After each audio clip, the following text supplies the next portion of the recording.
Hello everyone, this is Fantasy Audiobook. Here you find original fan made audio stories. Myth. I spread divine seeds in Greek mythology. Part 1. In the chaos of the world, the first god was born, Chaos. However, rather than calling him a god, it would be more accurate to say he was the will of the world itself. He had no independent personality of his own and only acted according to the world's instincts to strengthen himself. Thus, under the control of instinct, he gave birth to 4 deities with physical bodies and conscious minds, and one omnipresent god. These 5 were the very first deities, the primordial gods. The first 4 were goddess Gaia, symbolizing the earth, Tartarus, symbolizing the abyss of hell, Erebus, symbolizing darkness, and Nyx, symbolizing the night and the unpredictability of fate. The 5th primordial god was very special. He had no body and existed within all things. He was Eros, symbolizing desire. However, for some unknown reason, he suddenly perished one day. A wisp of a small whirlwind surged under the skirt of Gaia, the goddess symbolizing the earth, and thus this Mother Earth goddess conceived 3 deities. Her eldest son was Uranus, the god of the sky, the second was Pontus, the bottom of the sea symbolizing the concave surfaces of the earth, and the third was Aurea, the lord of the mountains symbolizing the protrusions of the earth. Under the influence of desire, they began to mate. Uranus and Mother Gaia gave birth to the 12 Titans, while Pontus and Mother Gaia conceived 5 sea gods symbolizing the various faces of the ocean. As the world prospered and developed, a god-king was needed to rule. Thus, the eldest son, Uranus, the god of the sky, became the first-generation god-king with the support of Gaia, who served as both his mother and his wife. Later, due to Uranus's tyranny and moodiness, he stuffed several of his giant children with Gaia back into her womb. Not only that, Gaia could not bear Uranus's overwhelming reproductive power, so she incited her youngest son to use the black stone scythe she had created to remove Uranus's symbol of masculinity. The laws of the world sensed that Uranus had lost his symbol of masculinity and his symbol is the father god, and sought to turn him into a goddess.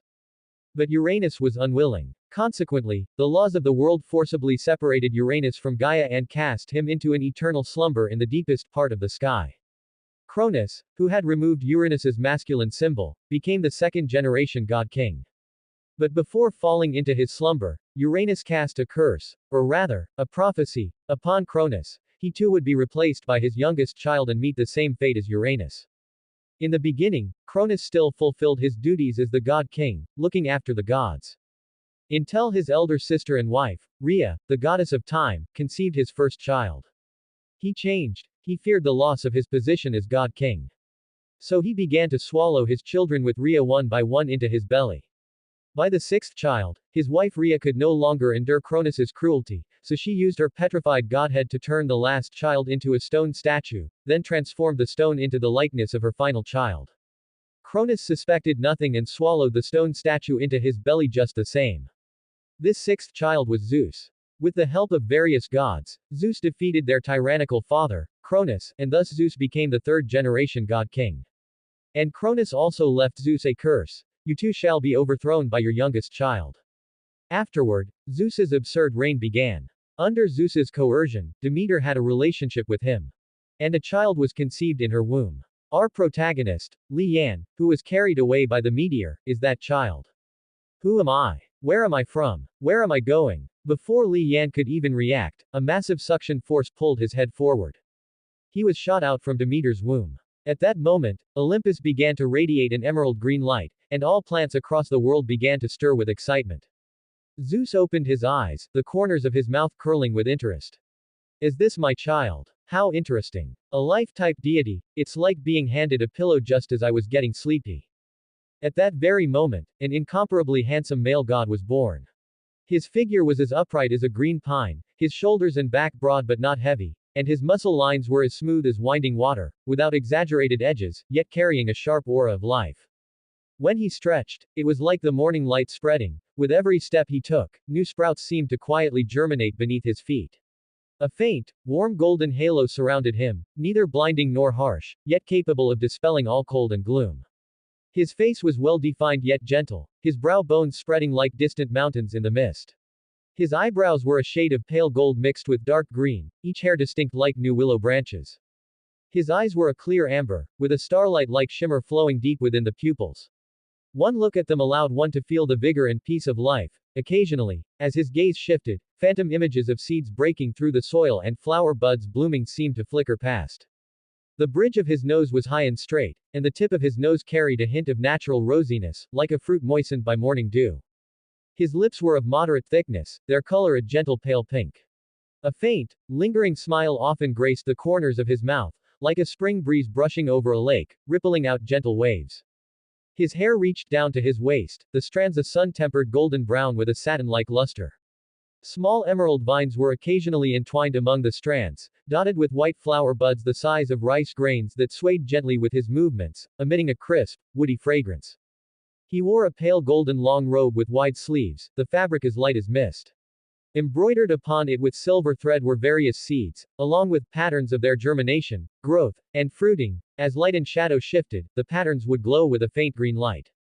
At the collar, cuffs, and hem of the robe, tiny transparent crystals like morning dew were inlaid, tinkling as he walked, sounding like the rhythm of life blooming. He wore a simple emerald green crown composed of seeds, with a round warm jade set in the center. Within the jade, there seemed to be a flowing mist of light, symbolizing the origin of seeds. A crimson gold spirit snake was coiled around his left wrist, its scales shimmering with fine light, its head and tail meeting to form a ring, signifying the endless cycle of life. In his right hand, he held a short staff forged from the essence of 10,000 types of plants. The shaft was covered in growth patterns, and the top was set with an emerald crystal surrounded by 3 golden lotuses that would never wither. His skin was a healthy lustrous white, possessing a jade-like sheen. Approaching him, one could feel a faint warmth, like spring sunlight.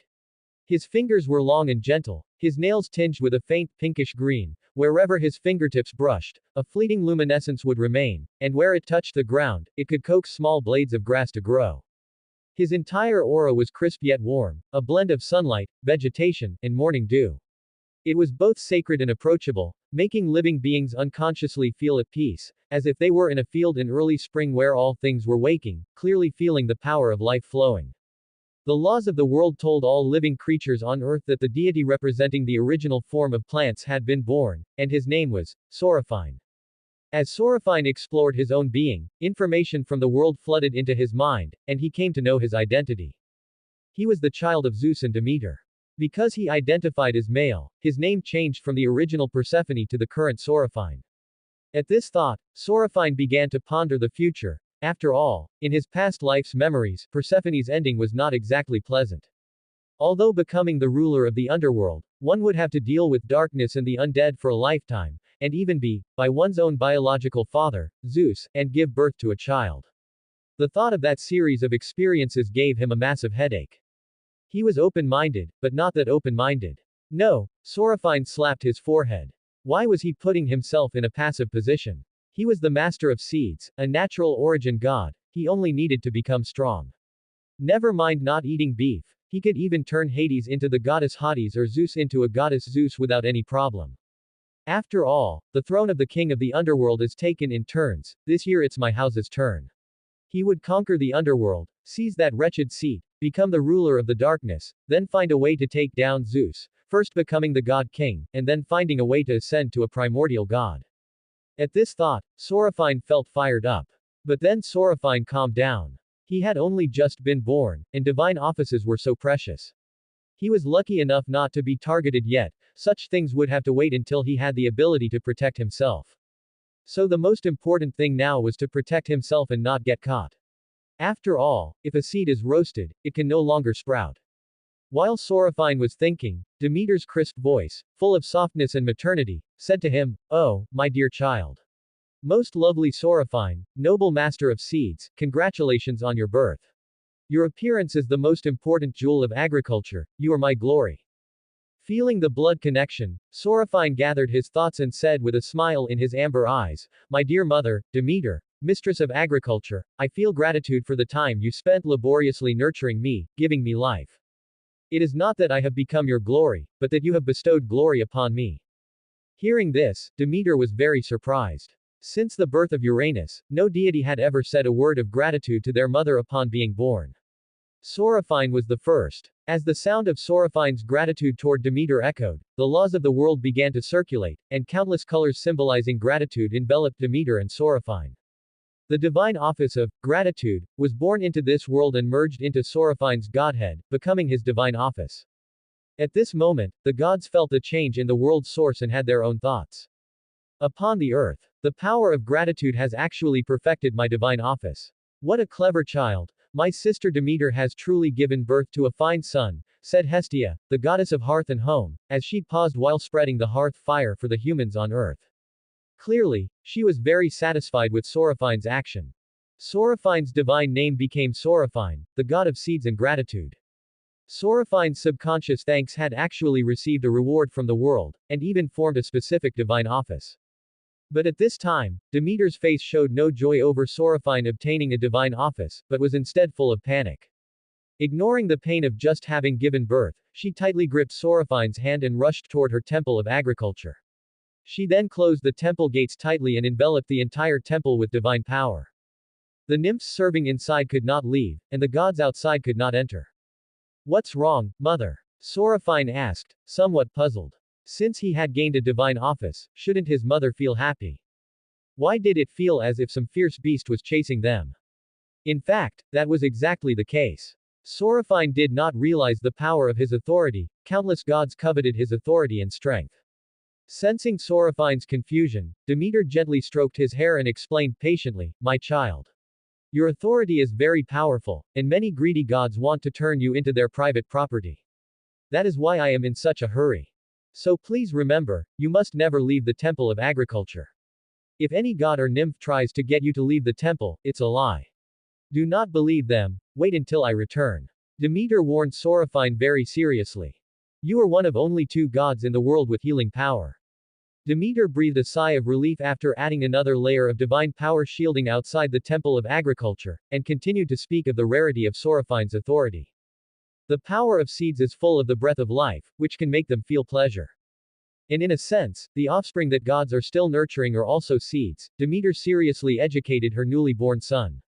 While I was nurturing you, I sensed that your source could allow gods to conceive offspring with their source with nearly 100% certainty. This ability alone makes countless gods covet you, especially my. Demeter was about to say Soraphine's father, but immediately changed her words. My brother Zeus. Clearly, what Demeter wanted to say was that Soraphine was her child, not Zeus's. Therefore, unless it is absolutely necessary, you must never step out of my temple of agriculture. Although I am one of the main gods, there are too many gods coveting you. I simply cannot protect you in every aspect, Demeter emphasized once more.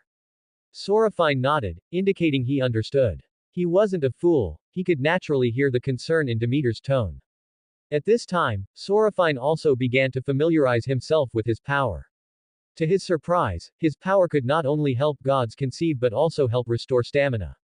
Holy cow, this is invincible. Even gods have times when their stamina is low, just a bit of his divine power could restore it.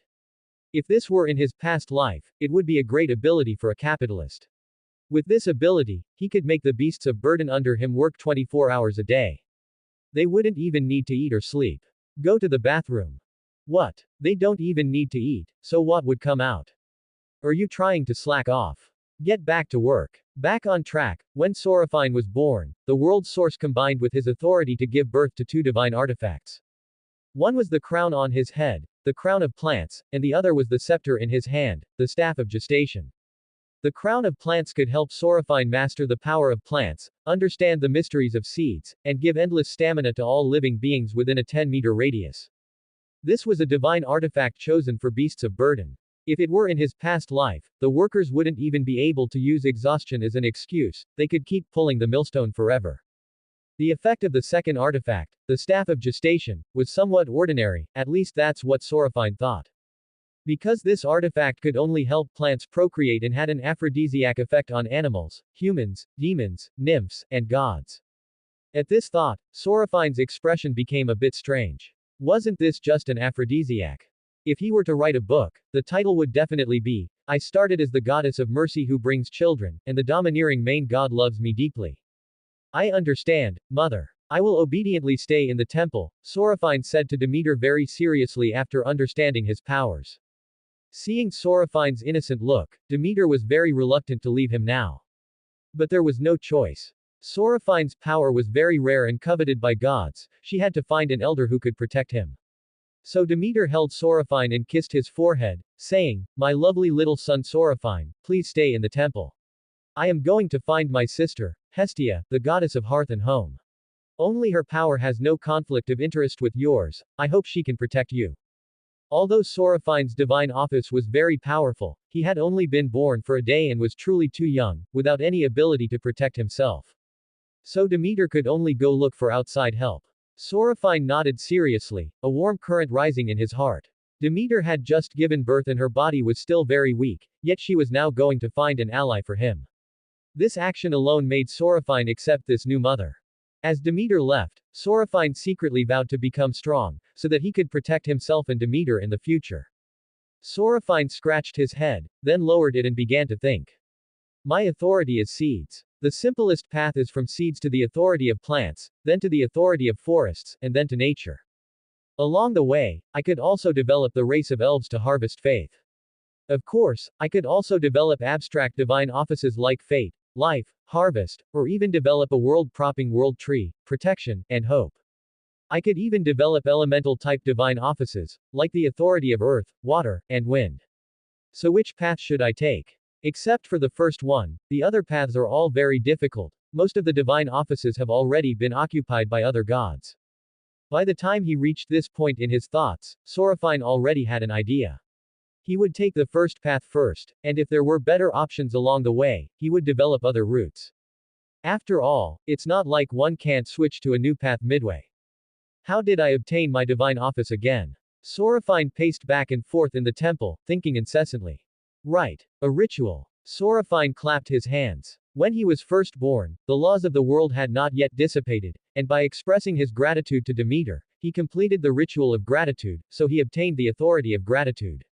So to obtain a new authority, based on known information, there are three elements. 1. The laws of the world must be present. 2. Something new, meaning an authority that has not been occupied. And 3. Completing the ritual for this new thing. Soraphine grinned. If that was the case, then could he become even more powerful by performing a new ritual? The most important thing now was to become the god of plants. Mastering the authority of plants was crucial for Soraphine. As long as he held that power, no one would dare act against him except for King Zeus. At that moment, Demeter, goddess of agriculture, rushed into the temple of Hestia, goddess of home and hearth, like a streak of light. Upon entering the temple, Demeter, goddess of agriculture, said anxiously, "My dear sister, Hestia, guardian goddess of the home and kindler of the hearth. Please help me." "Oh, my dear sister. Do not be so anxious. I know who you have come for, and I am willing to offer you my help," Hestia said, her voice full of maternal love as she gently advised Demeter. "Then how can I protect my child? This is my most beloved child. His birth made me a deity of medium divine power. His appearance awakened my maternal love for the first time, and his presence made my heart begin to beat." Demeter clutched her chest, her eyes overflowing with love for Soraphine.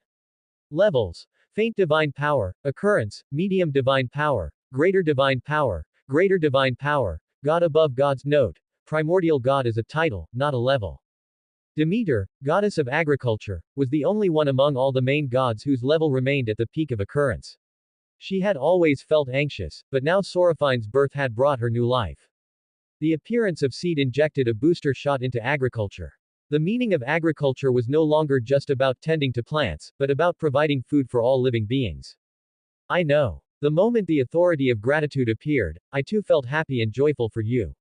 A mother gives her child life, and the child returns gratitude to the mother. This is also very beneficial for the home, Hestia spoke softly.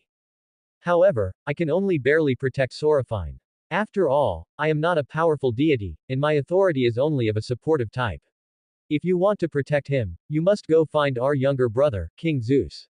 He is already a deity of greater divine power and has enough ability to protect Soraphine, Hestia said gently. Zeus. Demeter's expression turned sour. After all, Soraphine's origins could not be spoken of at all. One must remember that the birth of Apollo and Artemis caused Hera and Leto, those sisters of 10,000 years, to part ways. And what about her? If Hera were to find out about Soraphine's appearance, Hera's jealousy would surely burn down the entire temple of agriculture, and her relationship with Hera would turn into a complete mess. What are you thinking about, dear Demeter, my sister? Is it because of his father? Hestia asked curiously as she watched the dazed Demeter. Hestia truly did not know who Soraphine's father was. After all, when Zeus forced Demeter, he hid it from everyone, and Demeter would never publicize such a matter. No, it's not that. I was thinking about other things. Is there really no other way besides looking for Zeus? Demeter asked softly. Demeter, Hestia said as she gently rubbed Demeter's cheek, though Zeus is absurd, he wouldn't target us, his siblings. Look at Poseidon, he has openly displayed his ambition to seize the throne of the god king, yet Zeus still let him be. If it were before she had been forced, she would have believed Hestia's words. Unfortunately, now she wouldn't believe a single word of it. I understand. Demeter had no way to speak of that matter and could only barely brush it off.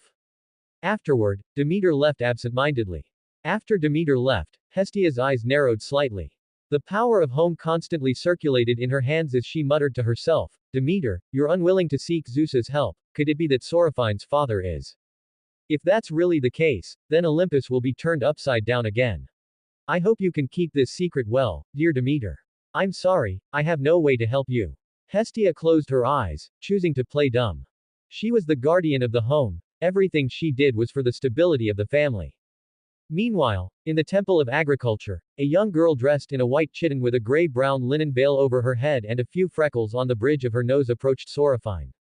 Carrying a red apple and a cup of creamy yellow milk, she said in her most beautiful voice, Respected Prince Soraphine, god of seeds and gratitude, I am Sarana, the nymph serving Lady Demeter. These are apples and milk, please quench your thirst. Soraphine glanced at Sarana and said, Put them here, Sarana. Soraphine then fell back into thought. How could he obtain the priesthood of fruits? Fruits and seed complement each other, the fruit is the end point of the seed, and the seed is the meaning of the fruit. Once a god of fruits was born, his future would be easily constrained. But to nurture fruits, he would have to personally travel the earth to create them species by species. This was a major undertaking, and he couldn't possibly ask his mother to protect him all the time. Furthermore, his mother had to fulfill her own priestly duties, she couldn't spend all her time protecting him. Prince Soraphine, won't you try this apple? This is a golden apple born from a fruit tree cultivated from a golden apple branch bestowed upon Lady Demeter by the great Lady Gaia, the Earth Mother, Sarana introduced. And this milk is from the golden cows bred by Prince Apollo, she added. Soraphine stopped thinking and looked at the nymph. What was going on? Why did the nymph in front of him seem so eager for him to drink the milk or take a bite of the apple?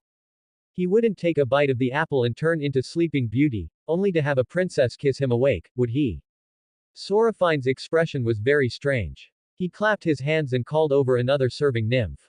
Then he said to Sarana, Since you say it's so delicious, I shall bestow it upon you. Please taste this delicacy, Sarana.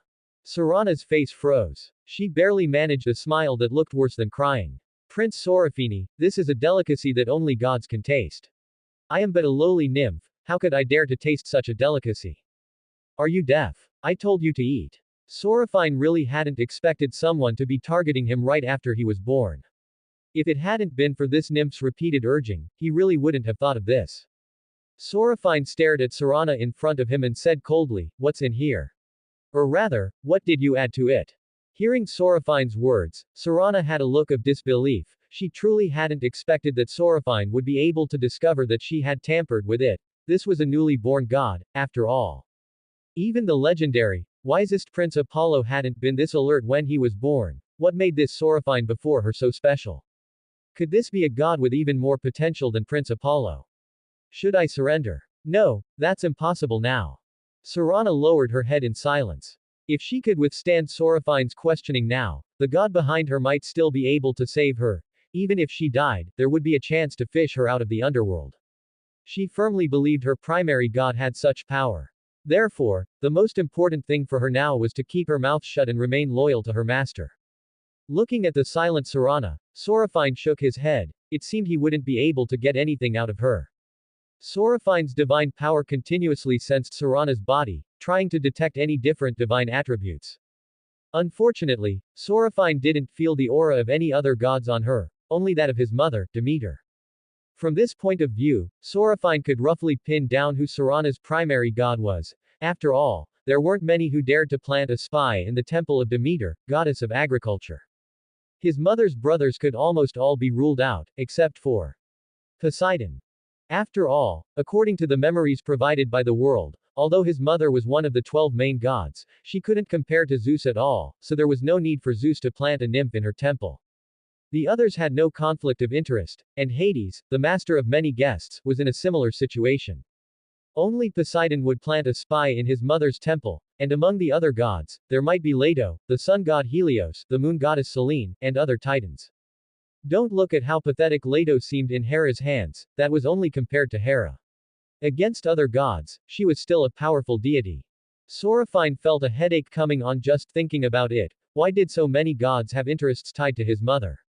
Sigh, take her away, Soraphine instructed the remaining nymphs. Worried that the others might also be spies, he added, until my mother returns, no one is to approach my room. Yes, Prince Soraphine. After the nymphs took Sorana away, they closed the door, leaving Soraphine alone. Soraphine's eyes were filled with contemplation. It was a stalemate. He was certain that if he stepped out of the gates of the Temple of Agriculture, he would surely end up in some god's secret chamber. But if he wanted to become powerful, he needed to fulfill his divine duties, collect faith, and acquire new divine authorities. This was giving him a headache. If he couldn't leave the Temple of Agriculture, how could he fulfill his duties? How could he obtain the divine authority over fruits? So annoying. Soraphine kept ruffling his hair, staring intently at the door covered in meteor patterns. Meanwhile, as Demeter was rushing back to the Temple of Agriculture, she was swept up by a burst of thunder. In the next second, she appeared in the hall of the Temple of Thunder, the place where King Zeus consulted with other gods. Demeter stared at King Zeus on his throne and said indifferently, "My dear brother, the great King Zeus, is there something for which you have brought me to your temple? If not, I shall take my leave." Hearing Demeter's words, Zeus said with a smile, "My dear sister, when did you become so hurried? This isn't like you at all. You weren't this vigorous and resolute before. You tell me why, my dear brother." Demeter said, staring coldly at Zeus. Then, Zeus spoke slowly, "I'll be blunt, my dear sister. I need Soraphine's power. I want him to become my subordinate god." Upon hearing the words, subordinate god, Demeter exploded. She looked at Zeus and shouted sharply, "Zeus, that's impossible. He is my child, he will absolutely never become your subordinate god. Absolutely impossible. But do you have a choice? My dear sister, many people covet his power. Without the protection of my authority, even you might become the wife or even the plaything of another god," Zeus said leisurely. "You should know that your power is similar to your son's." "No, our sons," Zeus continued. "Shut up. He doesn't have such a disgusting father. If he were before you, Soraphine's end would only be like that of Aquarius," Demeter roared in anger. Clearly, Zeus's words had struck a raw nerve. "My dear sister, don't be in such a hurry. You have plenty of time to think. Consider your and Soraphine's future carefully," Zeus said, still smiling. In Zeus's eyes, Soraphine would eventually become his vassal, just as a spider wanting to eat the prey in its web always watches its struggle until death. Afterward, Zeus sent Demeter out of the Temple of Thunder. Looking at the closed gates, Demeter's heart was filled with bitterness and unease. What should she do? Zeus was right. Even she herself relied on Zeus's might to preserve her own safety. What ability did she have to protect her own son? What a wretched world. Was it really as Zeus said? Was becoming Zeus's subordinate god the only way for Soraphine to survive? Oh, fate. Fate. Please, can you show me a path to the future? Demeter returned to the Temple of Agriculture with a heavy heart. Before the nymphs guarding the gates could open them, Demeter used a burst of divine power to break the door and walked straight in. What met her eyes was the scene of Sorana kneeling in the corridor. "What's going on?" Demeter asked subconsciously. The guarding nymphs recounted Soraphine's words to Demeter. Hearing the nymphs' words, Demeter felt even more dejected. She hadn't expected there to be a spy for another god among the nymphs serving her. Fortunately, her temple held part of the agricultural origin, and fortunately, Soraphine was clever. If Soraphine had truly eaten those things, he would surely have left my side. Thinking of that outcome, the scales in Demeter's heart began to tip. Perhaps this was the fate of auxiliary-type gods like them. Just then, Soraphine's voice rang out, "I succeeded." Hearing Soraphine's voice, Demeter hurried over and opened the room, only to see two identical Soraphines looking at each other. Seeing this, Demeter was stunned. What was going on with her son? "Mother, you're here," Soraphine said softly.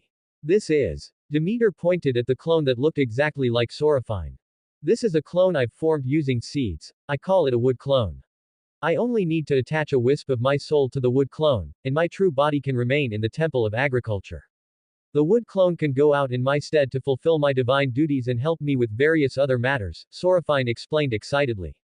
He had drawn inspiration for this from the wood clone technique of the first Hokage, Hashirama Senju, from the anime Naruto in his previous life. His wood clone was formed using his body and a wisp of his soul, so even if the wood clone disappeared, the memories it carried would return to Soraphine's soul, letting him know what had transpired. However, there was one flaw. Because he was a natural origin god and the master of seeds, if a wood clone did not return to the main body for a long time, it might develop its own will and become an independent individual. Furthermore, it would biologically be Soraphine's offspring, thereby splitting away a portion of his origin. But compared to the advantages, this minor disadvantage was nothing, at least it allowed him to leave the temple of agriculture. Hearing Soraphine's words, a trace of guilt flashed across Demeter's face. Her voice was somewhat listless as she said, "My most beloved son, my cute Soraphine. I am so sorry, but I'm afraid the temple of agriculture is not safe. Your father, King Zeus, wants you to become his subordinate god and has given me an ultimatum. If I do not hand you over, then even I will have no way to protect myself." Demeter pulled Soraphine into an embrace, a crystal-like tear falling from the corner of her eye, filled with guilt and pain. "I'm sorry, my dear child. If only I possessed great power, perhaps you wouldn't have to suffer these hardships. Perhaps I shouldn't have let you be born. You possess the purest soul in this world and the most potential-filled priesthood, yet I have no way to smooth the path ahead for you. In fact, because of me, your future path has become even more rugged." As she spoke, Demeter's voice grew smaller and smaller, finally carrying a hint of despair. Hearing Demeter's words, Soraphine did not feel resentment or indignation. Instead, he reached back to wrap his arms around Demeter's shoulders, comforting her in a soft tone. "Mother, you needn't feel so guilty. This is not your fault. Of course, it's not my fault either, it's the fault of those greedy gods. And do you believe me?" Soraphine released Demeter, his amber eyes seemingly shining with light. "My mother, I will soon possess the power to protect myself." Soraphine. Demeter had faced Zeus's great power directly, it was so powerless, so terrifying. A single glance from him could make her, a goddess of medium divine power, go weak in the knees. How could Soraphine possibly defeat a Zeus like that?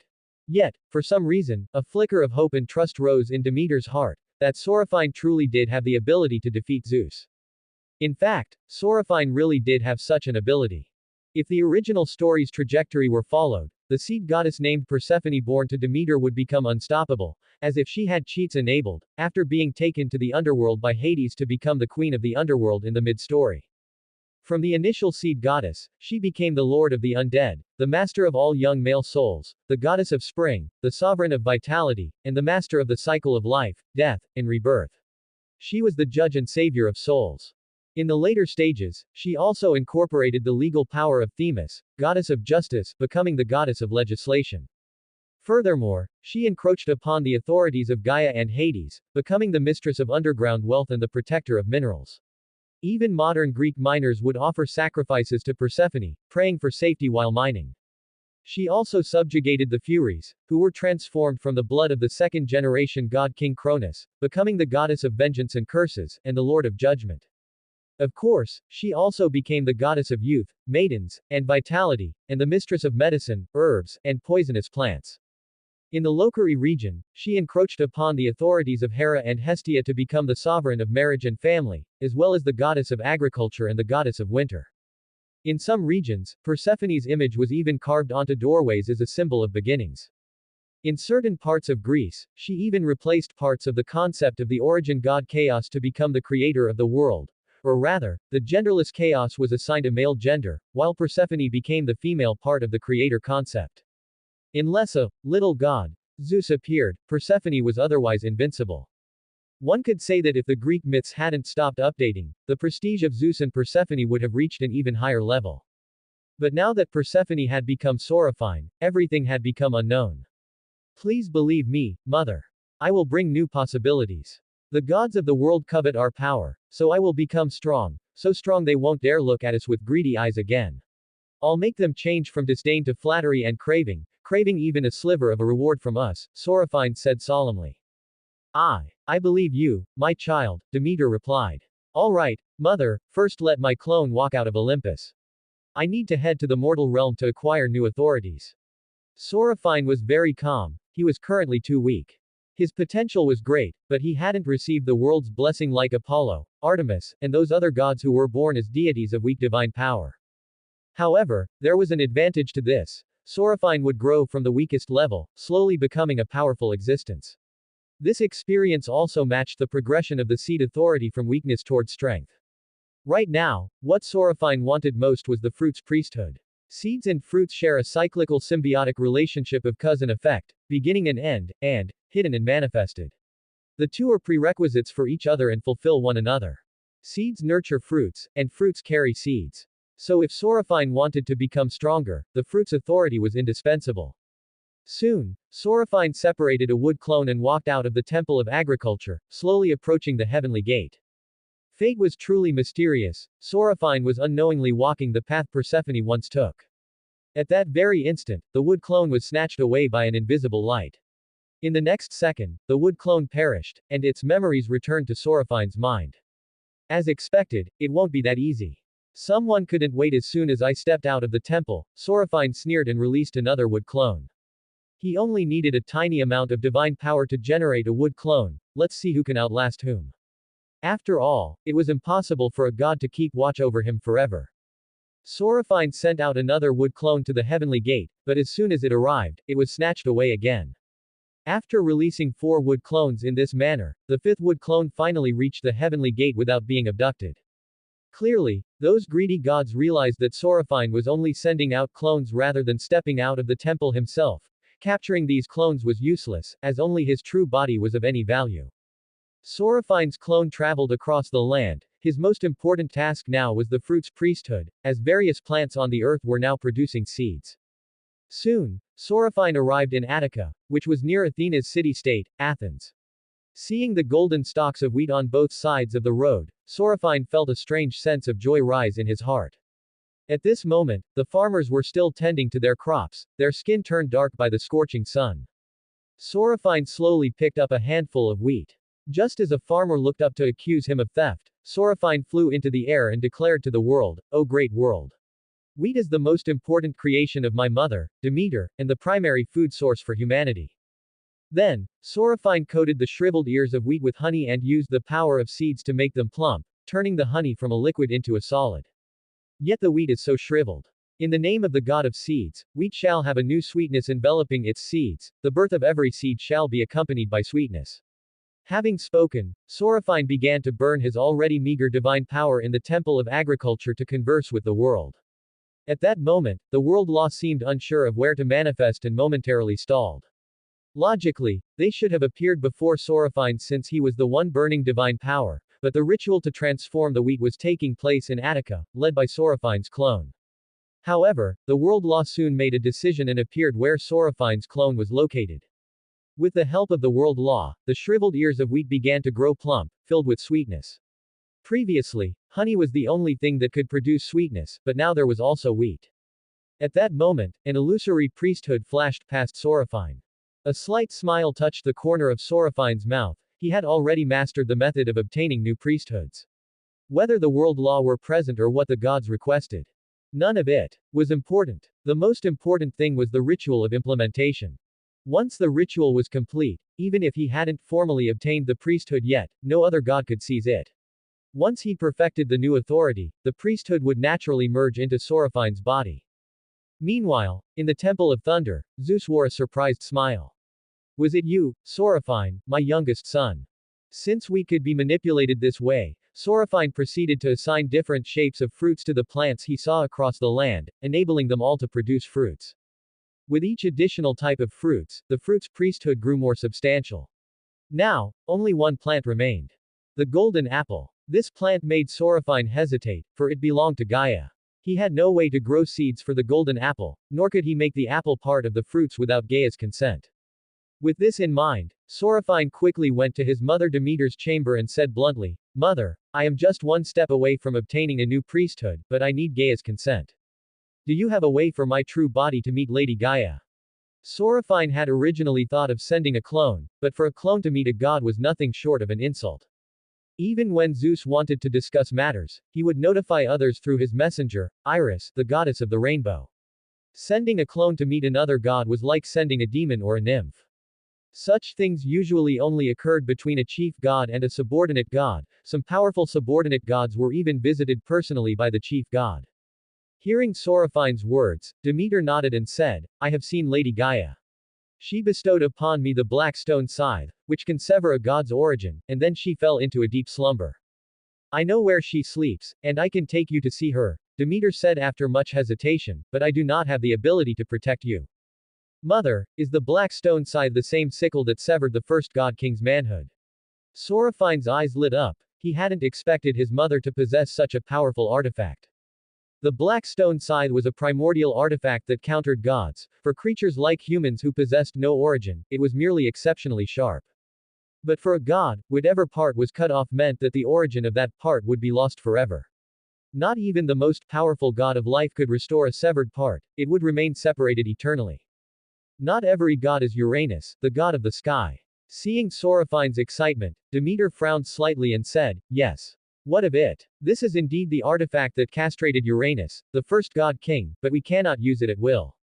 Every use permanently damages our origin. If used several times, my rank will drop, and I will become an occurrence deity, Demeter said. Clearly, she was unwilling to use the artifact. Using it was a case of harming the enemy while suffering significant self-damage. Damaging the origin. Soraphine acted as if he hadn't heard. The benefits were clear, but what about the drawbacks? Soraphine smiled and said, Mother, then could you lend the black stone scythe to me? Let me be the one to use this artifact. No, absolutely not. You are only 2 days old. If you exhaust your origin, your path to advancement will become much more difficult, Demeter said with a worried look. That is exactly what I want. Mother, you must have some idea of what crazy things a god who has no path for advancement might do, Soraphine said with a smile. That would naturally be. Demeter thought of the Titans who were imprisoned in the hell of Tartarus during the Titan War. They would surely seek to drag the god who caused their downfall down with them, Soraphine said slowly. I would self-destruct over and over again. Even if I can't wound them gravely, I'll make sure they lose a layer of skin. Until they are punished by the world. Soraphine was clearly smiling, but that smile made Demeter shudder. You are too extreme, Soraphine. Demeter's brow furrowed slightly, a hint of hesitation in her voice. Soraphine looked up, a spark of fire beginning to burn in his eyes. His gaze fixed on Demeter before him, his tone sharp. My dear mother, the great Demeter, goddess of agriculture. Some things can never be resolved through communication alone. I have become the god of seeds and your child. From this moment on, this path was destined to be filled with thorns. It's not that I lack ability, but my power has been confined to the system of life since birth. And the power of life is like a precious golden apple to most creatures in this world. Mother, you know best that peace is never gained through compromise. Soraphine continued, Mother, the weak aren't necessarily beaten because the strong don't feel like hitting them today. Not because your compromise worked. Compromising time and again will only lead to intensified oppression. Soraphine said, looking at Demeter earnestly. Demeter fell silent. She realized everything Soraphine said was true. Her repeated compromises to Zeus had only earned his indifference. They will suppress you step by step until your will is ground down, making you subconsciously choose to bow your head. Mother, you have been deceived by Zeus. Seeing Demeter's hesitation, Soraphine's eyes lit up. There was a chance to persuade her. You attained the position of a main god not because of Zeus's assistance, and even if there was some, it certainly wasn't led by him. It is because the world needs you, a deity who governs life. It is your power that allowed humanity to flourish and granted more gods their strength. Today, most of the human lands are planted with your wheat. It is your divine power that provides faith for the gods. It should be them trying to please you. If you simply forbid humans from farming, they will face total destruction. Most gods rely on the humanity produced through the power of agriculture to maintain their own strength. This power might be insignificant to a origin god, but for those low-ranking deities, it is the source of their divine power. We can use this to win over the low-ranking gods and instill awe in the others.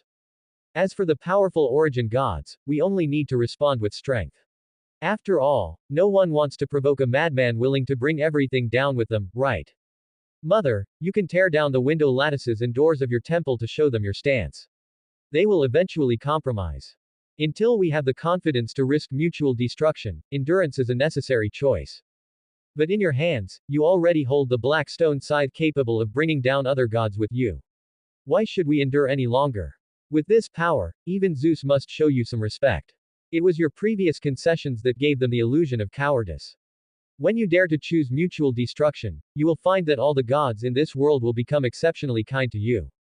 They covet the fruits of this world, the offerings and adoration of humans, and this peaceful, beautiful life. No one wants to deal with a madman, let alone be dragged into the endless mire of war, do they? Soraphine said with a sharp look in his eyes.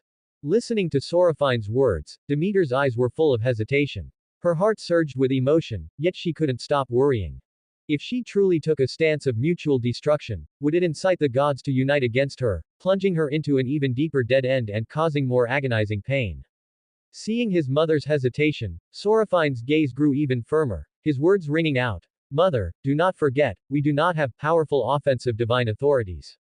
The only thing that can protect us is this heart and resolute action. Before we had the black stone scythe, all our resistance was like children brawling, only inviting their ridicule. But now that we have the black stone scythe, they are forced to take every one of our attacks.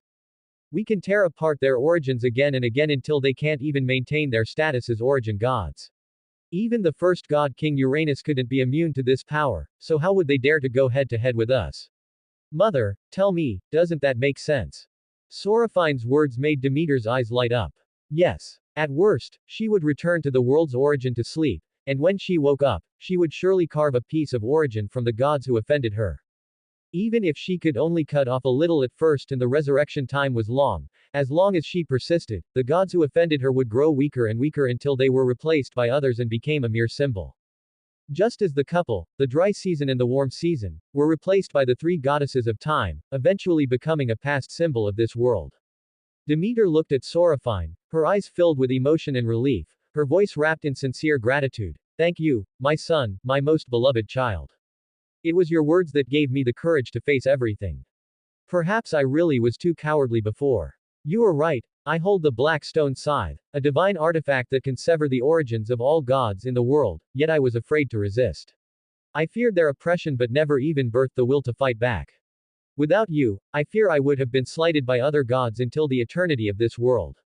Her heart was filled with solid confidence by Soraphine's words, the concerns and cowardice that had hovered for years vanished like morning mist. Soraphine smiled faintly, his eyes shimmering with a gentle yet firm light. My dear mother, when courage burns in your heart, you will find that the world will take on a completely different look, won't it? Demeter nodded heavily, a new resolve forming in her once soft eyes. What radiated from her was no longer gentle vitality but a sharp power. Yes, it is already different now. The cowardice of the past ends here. Come, I will take you to see Lady Gaia. I believe she will surely grant you the authority to stimulate the growth of the golden apple's fruits. Soraphine nodded in agreement, following steadily by Demeter's side. The white jade doors of the Temple of Agriculture were pushed open heavily. Outside the temple, in the pale golden light of rolling clouds, hung countless phantoms of gods. Some stood, some leaned, surrounded by various divine glows, yet all had restrained their divine power, their gazes locked onto the temple entrance like hungry wolves. Those gazes held greed, covetousness, and a touch of long-standing slight, as if staring at a rare treasure left unguarded. Demeter held the black stone scythe, its body gleaming with a somber black light, and a faint god-slaying power flowed along its edge. Her eyes surged with sharp light. Her moon-white divine robe, embroidered with green tassels, moved without wind. The gentle aura of vitality around her condensed into a chilling edge, making her a completely different person from the gentle, yielding goddess of agriculture of the past. The mother and son stepped out of the temple side by side. The cloud steps beneath their feet shimmered with a cold jade light, each step carrying intense fluctuations of divine power. The covetous gazes from all directions grew more burning. Some gods had frivolous smiles on their lips and disdain in their brows, others looked down but constantly scanned with their peripheral vision, calculation hidden beneath the divine glow, still others simply stood up straight, their divine pressure faintly spreading with a hint of provocation. Demeter snorted coldly, her voice carrying a terrifying chill like ice beads striking jade, echoing through Olympus. Whoever dares to continue looking at me with such eyes, I will use this black stone scythe to cut out their eyes. Do you want to see if your divine bodies can contend with the first god King Uranus? If not, then shut those disgusting eyes. Demeter shouted rebukingly. As her words fell, the black light on the scythe flared for a moment, and a pressure belonging to Gaia's origin spread out overwhelmingly. Hearing Demeter's words, the gods who had been smiling and raising their brows just now had their smiles freeze. The slight in their eyes turned into panic as they hurriedly looked away, bowing their heads to hide their apprehension. The few gods who had been emitting provocative divine pressure trembled slightly, quietly withdrawing their pressure and even drifting back a few steps. However, there were still a few Titan gods who believed Demeter couldn't do anything to them, continuing to watch Demeter and Soraphine with greedy eyes. Demeter snorted coldly, then led Soraphine out of the heavenly gate, heading straight for Lady Gaia's temple. Demeter brought Soraphine to a special divine domain. A divine temple, difficult to describe in words, stood directly before Soraphine. The foundation of the temple was made of various unique stones, and a thick, heavy earthy yellow spiritual light swirled around the structure, blending the richness of soil with the freshness of vegetation. Upon the foundation, vines brimming with greater divine power coiled into natural corridors, studded with earth jade, emeralds, and pearls nurtured by the earth. Every drop of light falling from the hanging leaves birthed a new plant upon hitting the ground. At the center of the temple was the Earth Mother's throne, woven from soft jade and living roots, covered in dark green spiritual velvet grass, the aerial roots of the backrest coiled into a dome, with every new leaf reflecting a different corner of the world's lands. Before the throne stood 3 stone pillars carved with special drawings of the sky, the sea, and the mountains, images Soraphine could not read, yet instinctively understood the meaning of. However, the stone pillar symbolizing the sky appeared somewhat dim. Before Soraphine could think further, Demeter took his hand and slowly led him to the front of the temple, waiting quietly. This temple was very strange. No gods served here, only a few scattered nymphs were cleaning up excess vegetation. Logically, an existence like Gaia the Earth Mother should have many gods serving her. Just as Soraphine stepped onto the temple stairs, a grand and distant voice spread through the world. It didn't sound like a deliberate summons, but rather like the natural flow of the Earth's pulse, with even the ground itself echoing in response. Demeter, come in with your son, Soraphine. I know what you seek. The voice held the depth of the Earth's veins and the clarity of celestial light, sounding like jade plates striking in a mountain stream or the gentle tremor of bells in the clouds. It filled every inch of the temple's ground, causing the spiritual grass to sway and the spiritual springs to ripple, yet it wound precisely around Soraphine's ears, as gentle as a whisper. Hearing the voice, Demeter did not dare to delay. She immediately led Soraphine into the temple. The moment her toes touched the white jade slabs, her form suddenly blurred into soft light. A second later, Demeter and Soraphine appeared at the center of the temple. Soraphine was stunned. The goddess before him had long since transcended the category of so-called beauty. She was surrounded by the light of origin, a weave of pale gold and dark green. Her posture was elegant yet not ostentatious, as if the entire earth was bearing weight for her. Every breath exuded a majestic and kind aura that encompassed all things. A warm smile graced her exquisite face, and her eyes were as clear as deep pools, hiding wisdom from the dawn of creation. When she looked at the two of them, her gaze was like a spring breeze brushing over fertile soil, inspiring both awe and a profound sense of peace. This goddess was Gaia, the Earth Mother who controls the land and nurtures all things. Soraphine's heart trembled, and he hurriedly bowed respectfully, his tone sincere. Great goddess of the Earth Mother, Lady Gaia who bears the weight of the world, please allow Soraphine, the god of seeds and gratitude, to pay you his most sincere respects. Gaia nodded slightly, her smile deepening as she spoke. What a smooth-tongued little fellow. Demeter's child, Soraphine, god of seeds. I already know the request for which you have come to this temple. I can grant you the authority to catalyze the growth of golden apple fruits, but you must promise me one thing. Soraphine's expression changed instantly, and a hint of doubt rose in his heart. He was but a god born 3 days ago. What could a primordial god like Gaia, such a supreme existence, possibly need to entrust to him? And what could he possibly do for this Earth Mother? Seeing Soraphine lost in thought, Gaia gave a light laugh, her gaze full of expectation. It is not for now, but for the future. I believe in your potential. From the moment you were born, the destiny of the world has quietly shifted. If you were a goddess, you could have possessed authority and power equal to my own without any effort. But you chose to become a male god, and whether this path ahead is strong or weak remains unknown, yet your power will ultimately become extraordinary.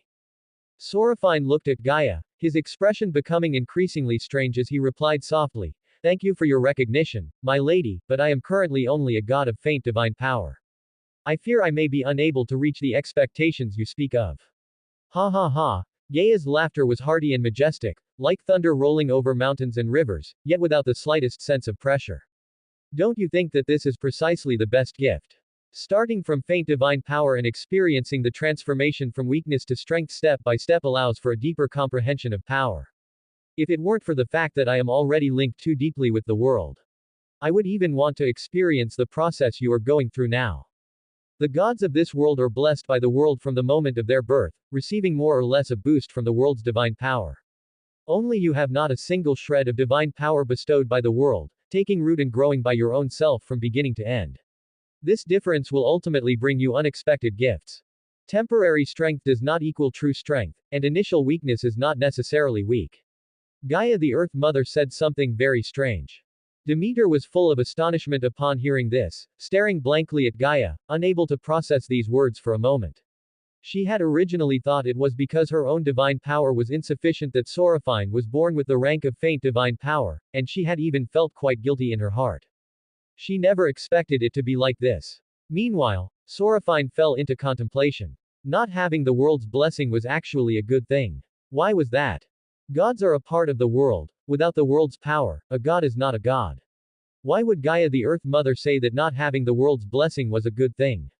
Soraphine, don't overthink some things. Once you reach a certain level, you will understand. Now is not the time to think about them. Lady Gaia patted her forehead, her tone carrying a hint of embarrassment. It's also my fault. I haven't spoken to anyone for too long, and I actually told you these things. These matters should wait until you are at least a god of greater divine power, Lady Gaia explained. Hearing the words, greater divine power, Soraphine's mouth twitched. Why did Lady Gaia feel a bit unreliable? She was a primordial god, after all. To tell such high-level matters to a minor god of faint divine power like him was truly outrageous. It was as if she was afraid he wouldn't die fast enough. But this was normal. After all, she was a primordial god, the most powerful existence in this world. There were only others seeking her favor, never the other way around. All right, go. Go and bring forth the fruit for the golden apple. After this, you might receive some unexpected benefits, Lady Gaia said with a mysterious look. Soraphine was stunned, followed by excitement. If even Lady Gaia called it a benefit, it must be a massive one. In the next second, Soraphine arrived before a massive tree. The trunk and branches were golden, and the leaves were golden as well, as if cast from pure gold. Upon it hung 3 apples filled with the power of gestation. I have only ever given the branches of the golden apple tree to your mother, and I have only ever given the golden apples to Hera, Lady Gaia said with a complex gaze. Lady Hera has golden apples? Soraphine asked, somewhat confused. He remembered from stories in his past life that Hera, the goddess of marriage, Athena, the goddess of wisdom, and Aphrodite, the goddess of love and beauty, fought over a golden apple. Since Hera already had golden apples, why would she fight over one with the other 2 goddesses? Was the effect of a golden apple that important? Yes, Lady Gaia gently stroked the golden apple tree. Hera's priesthood is very special. Her power comes from marriage, from the power after love is sublimated. This power is the most important aid for a god king. Without it, Zeus might not have been able to ascend to the throne, Lady Gaia explained with a smile. If you want to compete for the position of god king, you must make Hera and Zeus divorce. Lady Gaia suddenly turned her head and said to Soraphine. Soraphine's heart skipped a beat. He then forced a smile and said, why does Lady Gaia think I would compete for the authority of the god king? No one doesn't want such authority. Just as all goddesses want the authority of the god queen, naturally all male gods want the authority of the god king, Lady Gaia spoke slowly. When you become powerful to a certain extent, even if you don't want to compete, you will be dragged into the war for the god king's throne. Hera didn't want the authority of the god queen in the past either, but unfortunately, she was still forced to obtain it, Lady Gaia said with a complex look. Was that touch of complexity for the authority of the god queen, or for Hera? Or perhaps both? Or are you saying you want to back down? The authority of the god king can help you accumulate divine power. This is the special path for later gods to catch up to the ancient gods, Lady Gaia dropped another bombshell. If you think you cannot ascend to the position of god king, then use the black stone scythe to cut away your male essence and become a goddess. That is a shortcut, Lady Gaia said with a beaming smile. If you become a goddess, you would be a natural god queen. After all, the power represented by the God Queen is 100% compatible with your authority of seeds. Perhaps with a little effort later on, even Hera could become your subordinate, Lady Gaia explained, though there was a sense of instigation in her words. Clearly, Lady Gaia, who had slept for a long time, felt very bored and was selecting actors for the drama of the birth of a new generation of God Kings. Soraphine's mouth twitched. Why did Lady Gaia feel so improper?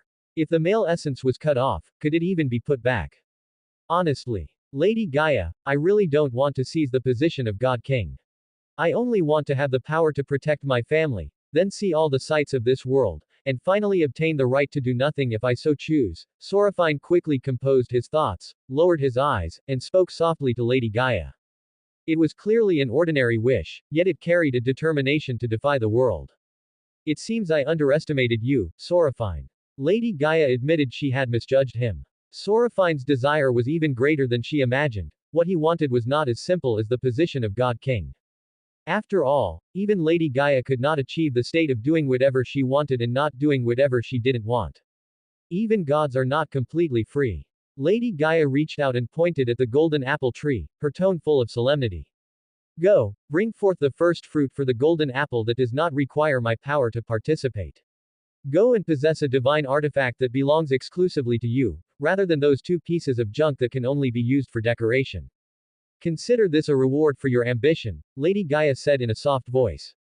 Soraphine was stunned and almost said they weren't junk, but on second thought, compared to the divine artifacts Lady Gaia possessed, those two were indeed junk.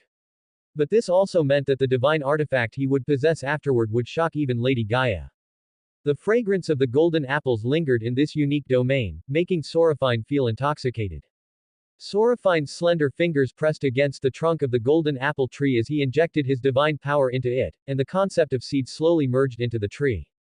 An illusory golden apple began to appear at the top of the tree, containing a dense aura of seeds and fruits. The laws of the world flowed at this moment, as if they were about to crown Soraphine with the crown of fruits in the next second. But Soraphine was not at ease right now. The golden apple tree was like a water pump, continuously draining his newly born divine power. Soraphine's vision went dark, and a dense, unique essence of seeds and life radiated around him. This was a sign that a god was about to return to their source. A origin god only returns to their source when heavily injured. This indicated that Soraphine's divine power had run dry, reaching the point where he had to consume his life and essence. If those pleasure-seeking gods saw Soraphine paying such a high price for a single priesthood, they would surely complain, is it worth it? It's just a priesthood. Is it worth risking your life? Although your essence can return, you won't be able to enjoy any pleasure during the time you're asleep. But at this moment, Soraphine was thinking, what is the point of eternal life if you cannot control your own life? My golden apple, be born quickly. This is the beginning of my freedom. Golden apple. Whether it was the cry in Soraphine's heart that worked or the golden apple tree had absorbed enough of his divine power. The golden apple at the top of the tree turned from illusory to real. In the next second, countless auras of life came from all directions, merging into the golden apple tree. At that very moment, the golden apple finally ripened and fell from the tree. The fruit godhood condensed at that instant, merging into Soraphine's divine body. Soraphine's divine name changed to the ruler of seeds and fruits, the creator of gratitude, Soraphine. At this time, all plants in the world began to possess fruits and seeds.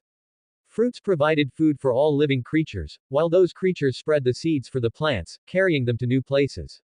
The golden apple, condensing all of Soraphine's divine power, landed before him. After the fruit godhood appeared, the world laws did not vanish. Instead, they upgraded Soraphine's origin, transforming it into a scepter and a crown, with the golden apple merging into them at that moment. It radiated the most fundamental aura of divine power. Finally, all the power transformed into an emerald green seed, brimming with dense vitality. A hint of loss flashed across Soraphine's face. After all, these two divine artifacts had accompanied him for a long time. However, his expression soon turned to ecstasy. The effects of this divine artifact excited him. While retaining the functions of the previous two artifacts, it added the ability to create fantasy plants. It could be said that with this divine artifact, he could create any plant at will. The name of this divine artifact was the seed of the world tree, and it had only one newly added effect, shaping seeds. The seed of any plant within the Soraphine phenomenon could be born in Soraphine's hands, though there was one flaw: they could only exist for 3 days. But within these 3 days, Soraphine could use the authority of seeds to reshape these dissipating seeds. A classic case of shooting the arrow first and then drawing the target. Furthermore, this was only the most basic level of power. One must realize that the name of this divine artifact was the seed of the world tree. Everyone knows the weight this carries. If you know, you know. If you don't, there's no way to explain it, it's just one of those things. Feeling the power of this divine artifact, Soraphine restrained the excitement on his face. Soon, he merged the artifact into his godhead, fearing that other gods might try to snatch it. Seeing the Soraphine before her, full of vitality and innocence yet acting so cautiously, Gaia was momentarily dazed. Is it you, my most beloved? Prince Soraphine tilde, are you guarding against me? Gaia watched with a smile as Soraphine merged the seed of the world tree into his origin. Soraphine was extremely embarrassed, so much so that he didn't even notice Gaia seemed like a different person. Lady Gaia, please stop teasing me. I just wanted to feel the effects of this divine artifact. Highness is a polite term used between equals or by a subordinate to a superior. Clearly, Gaia and Soraphine were not equals. Although all primordial gods are equal in name, they are certainly not equal in strength. All citizens are equal, but you in front of the screen cannot represent the people. Thus, this was more of Gaia's playful teasing of Soraphine. What a powerful divine artifact. If I had this when I was first born, it could have helped me become the strongest among the 5 primordial gods. Hearing Gaia's words, Soraphine breathed a sigh of relief. The implication was that it was of no use to her now. Unfortunately, shortly after my birth, I shaped a powerful divine artifact suited for me, the life vase. The power of the seed of the world tree overlaps with my life vase, so it isn't of much use to me. Gaia produced a vase that resembled a female uterus, covered in patterns of life. Furthermore, nurturing the seed of the world tree requires a massive amount of divine power, energy, and faith, Gaia said with a sigh. However, the power of your seed of the world tree is quite good. If it is hard enough, it could even become the support for heaven and earth for my son, Oria, the Lord of the Mountains. By then, your status would not be inferior to us 5 old fogies, Gaia said with a smile. Hearing this secret, a flash of gratitude appeared in Soraphine's eyes. Clearly, Gaia was teaching him how to use the artifact. Thank you for your guidance, Lady Gaia. Soraphine bowed deeply. Seeing the gratitude rising in Soraphine's heart, a smile touched the corners of Gaia's mouth. After all, no one wants to raise an ungrateful wolf, do they? With a flick of her finger, Gaia's divine power pulled Soraphine up. Interesting child. Alright, your mother is waiting for you in the temple. Go back and properly experience your authority. Soraphine nodded. Before he left, Gaia hesitated for a moment and said, Soraphine, if you wish to become the god king, stay away from the goddess Aphrodite. Just as Soraphine was about to ask what was going on, he and his mother were teleported to the foot of Mount Olympus, while Gaia's temple vanished back into the earth. What on earth did Gaia tell him before he left? What she intended to do was revive that great lord of desire, the primal force of the world, Eros. If he revealed even a bit of his conversation with Gaia, Aphrodite would surely notice something was wrong, and Gaia's plan would be thwarted. Why would Gaia risk her plan failing to tell him this? Inside the temple, Gaia looked toward the direction Soraphine had left with a complex gaze and whispered, in the end, you are not him. If you were him, you would have rolled your eyes the moment I teased you. As expected, you have already perished. Soraphine is merely a deity who resembles you. With that, Gaia closed her eyes and fell into a deep sleep. Forget it, I shouldn't overthink. Meanwhile, Soraphine was still in shock. He had no clue why Gaia would tell him such a thing. My child. You're finally back. I was so worried while you were in Lady Gaia's temple. I don't know why, but my heart suddenly ached, as if I were about to lose you. Demeter kept fussing over Soraphine's body, as if checking for any changes. Demeter's words pulled Soraphine out of his thoughts. He then gave a smile and said, My dear mother, have you forgotten? Such premonitions are always false. The real me is standing right beside you. Alright then, let's head back to Olympus first. Demeter opened her mouth but ultimately didn't say, is it really a false premonition? This time, whether it was Gaia exerting her influence or Demeter's threats taking effect, not a single prying gaze fell upon the earth. Truly rare. Just then, a flash of lightning streaked past, and Soraphine vanished from Demeter's sight. No. Zeus, you said you would give me time to consider. Demeter cried out in anger. Where is this? Soraphine looked at the temple around him, which was filled with the aura of thunder and power. Was this Zeus's temple? Why did Zeus bring him here? My handsome Soraphine, my youngest son, this is our first time meeting, isn't it? A deity with sharp features and powerful muscles, though not overly bulky, spoke from his throne. He was King Zeus, and also Soraphine's biological father. Zeus was surrounded by lightning, and the pressure of his endless power felt like the weight of the world pressing down on Soraphine. Soraphine took a deep breath. Are you His Majesty Zeus? Why have you summoned me? Soraphine had already guessed what Zeus wanted to say, but at this moment, he only wanted to play dumb, pretending he had heard and known nothing. Since his mother didn't want him to know, he would act as if he knew nothing at all. Lift your head. Though the voice was not very heavy, it was full of majesty, making one unable to stop wanting to submit. Soraphine. Soraphine subconsciously lifted his head, only to see Zeus approaching him step by step, much like the fear humans felt toward the Neanderthals hiding in the shadows. Soraphine suppressed the fear in his heart, tensed his body, lifted his head, and looked Zeus straight in the eye. He didn't know why, but he simply didn't want to bow his head to Zeus.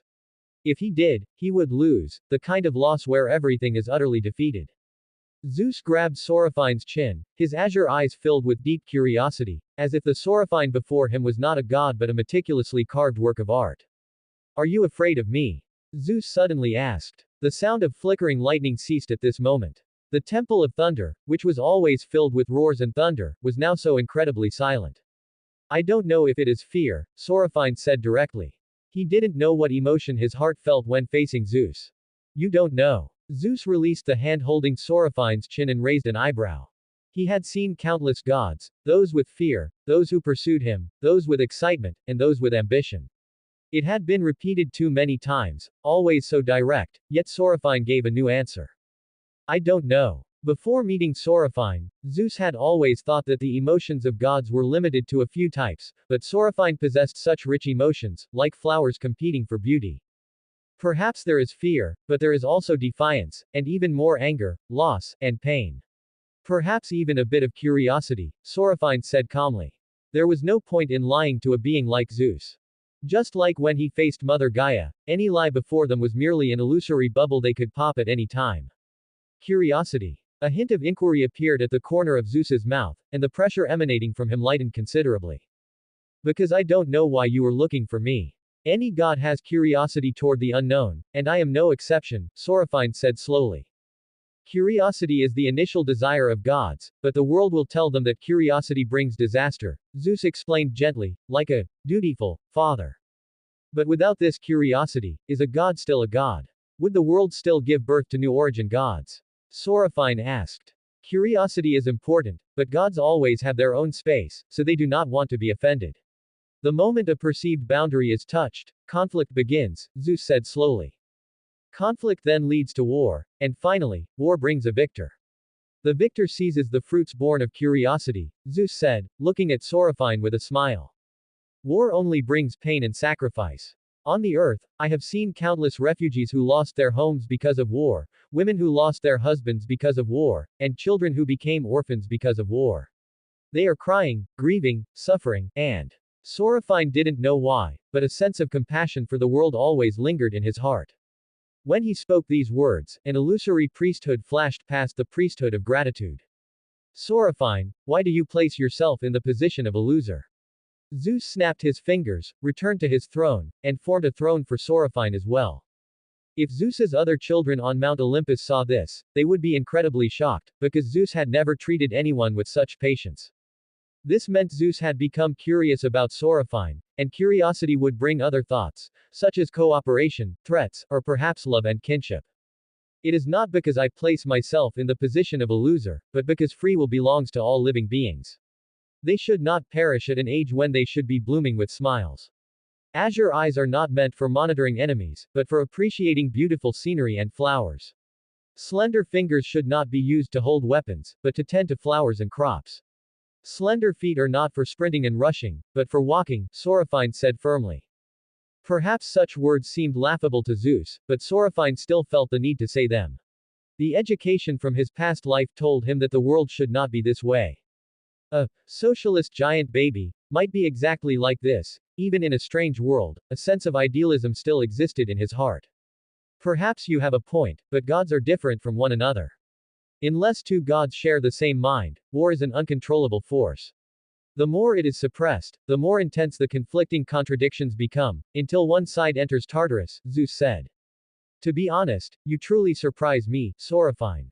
To have such thoughts only 7 days after birth is truly strange.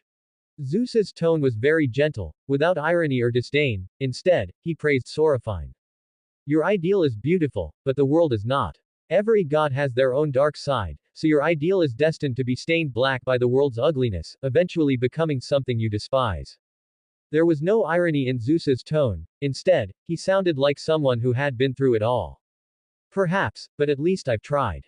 I have a clear conscience. I don't want the me of 100,000 years from now to ask the me of today why I didn't give it my all. Why I didn't keep trying. Soraphine gently stroked his earlobe and said firmly. How truly adorable. Soraphine, I hope you can always maintain this innocence, Zeus said with a smile. Looking at Soraphine's youthful yet determined face, a flash of complexity crossed Zeus's eyes. Once upon a time, he had been just like Soraphine, refusing to turn back until he hit a wall, chasing his own dreams. Unfortunately, he had lost to the bitterness of the world. He was not an omnipotent god, he could not do everything he wanted to do. Thank you for the praise, Lord Zeus. After Soraphine spoke, he felt his body relax as the aura weighing down on him dissipated. Zeus looked at Soraphine and said, I didn't expect that among my many children, you would be the one most like me. I once thought Apollo, who could kill Python at birth, was the most like me. It's just a pity that he cannot face his own darkness. Light is inherently a part of the birth of darkness, yet Apollo has discarded darkness and chosen to embrace absolute light. Isn't extreme light just another form of darkness? Zeus said with a sneer. In you, the power of your seeds and fruits is very strong, but you cannot see, or perhaps you dare not face, that part of darkness within your power, Zeus said. Hearing Zeus's words, Soraphine began to ponder whether a part of his own power had truly been intentionally ignored, just as Zeus had said. There truly was. When a seed falls into the dark places of the earth, it either grows or it dies. And he had always focused on the power of the seed's growth, while neglecting the power of death, or rather, intentionally skipping over the power of death. Thinking that seeds also face death, and this death is linked to fate. Seeds favored by fate sprout and become plants, while seeds rejected by fate rot in the soil and become nutrients for other plants. He had forgotten fate and death. As Soraphine figured it out, the aura around him grew stronger, and his potential deepened. Spring comes and summer goes, autumn harvests and winter stores. Had Soraphine not been guided by Zeus, it would have been too late by the time he mastered the priesthood of plants, because by choosing growth, he would have had to suppress death. But now, caught exactly at the midpoint of the cycle of life and death, he could advance toward both sides and ultimately continue to grow stronger. So, after obtaining the priesthood of fruits, he changed his mind. Now, all plants in the world had given birth to seeds on the day he was born. However, as time passed, the timing for different plants to produce seeds would become varied. Only after completing this would the duties of the god of seeds be considered fulfilled.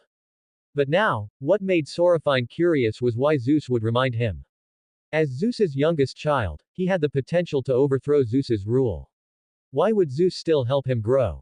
Looking at Soraphine, who had lowered his head, Zeus smiled slightly and said, What are you worried about, Soraphine?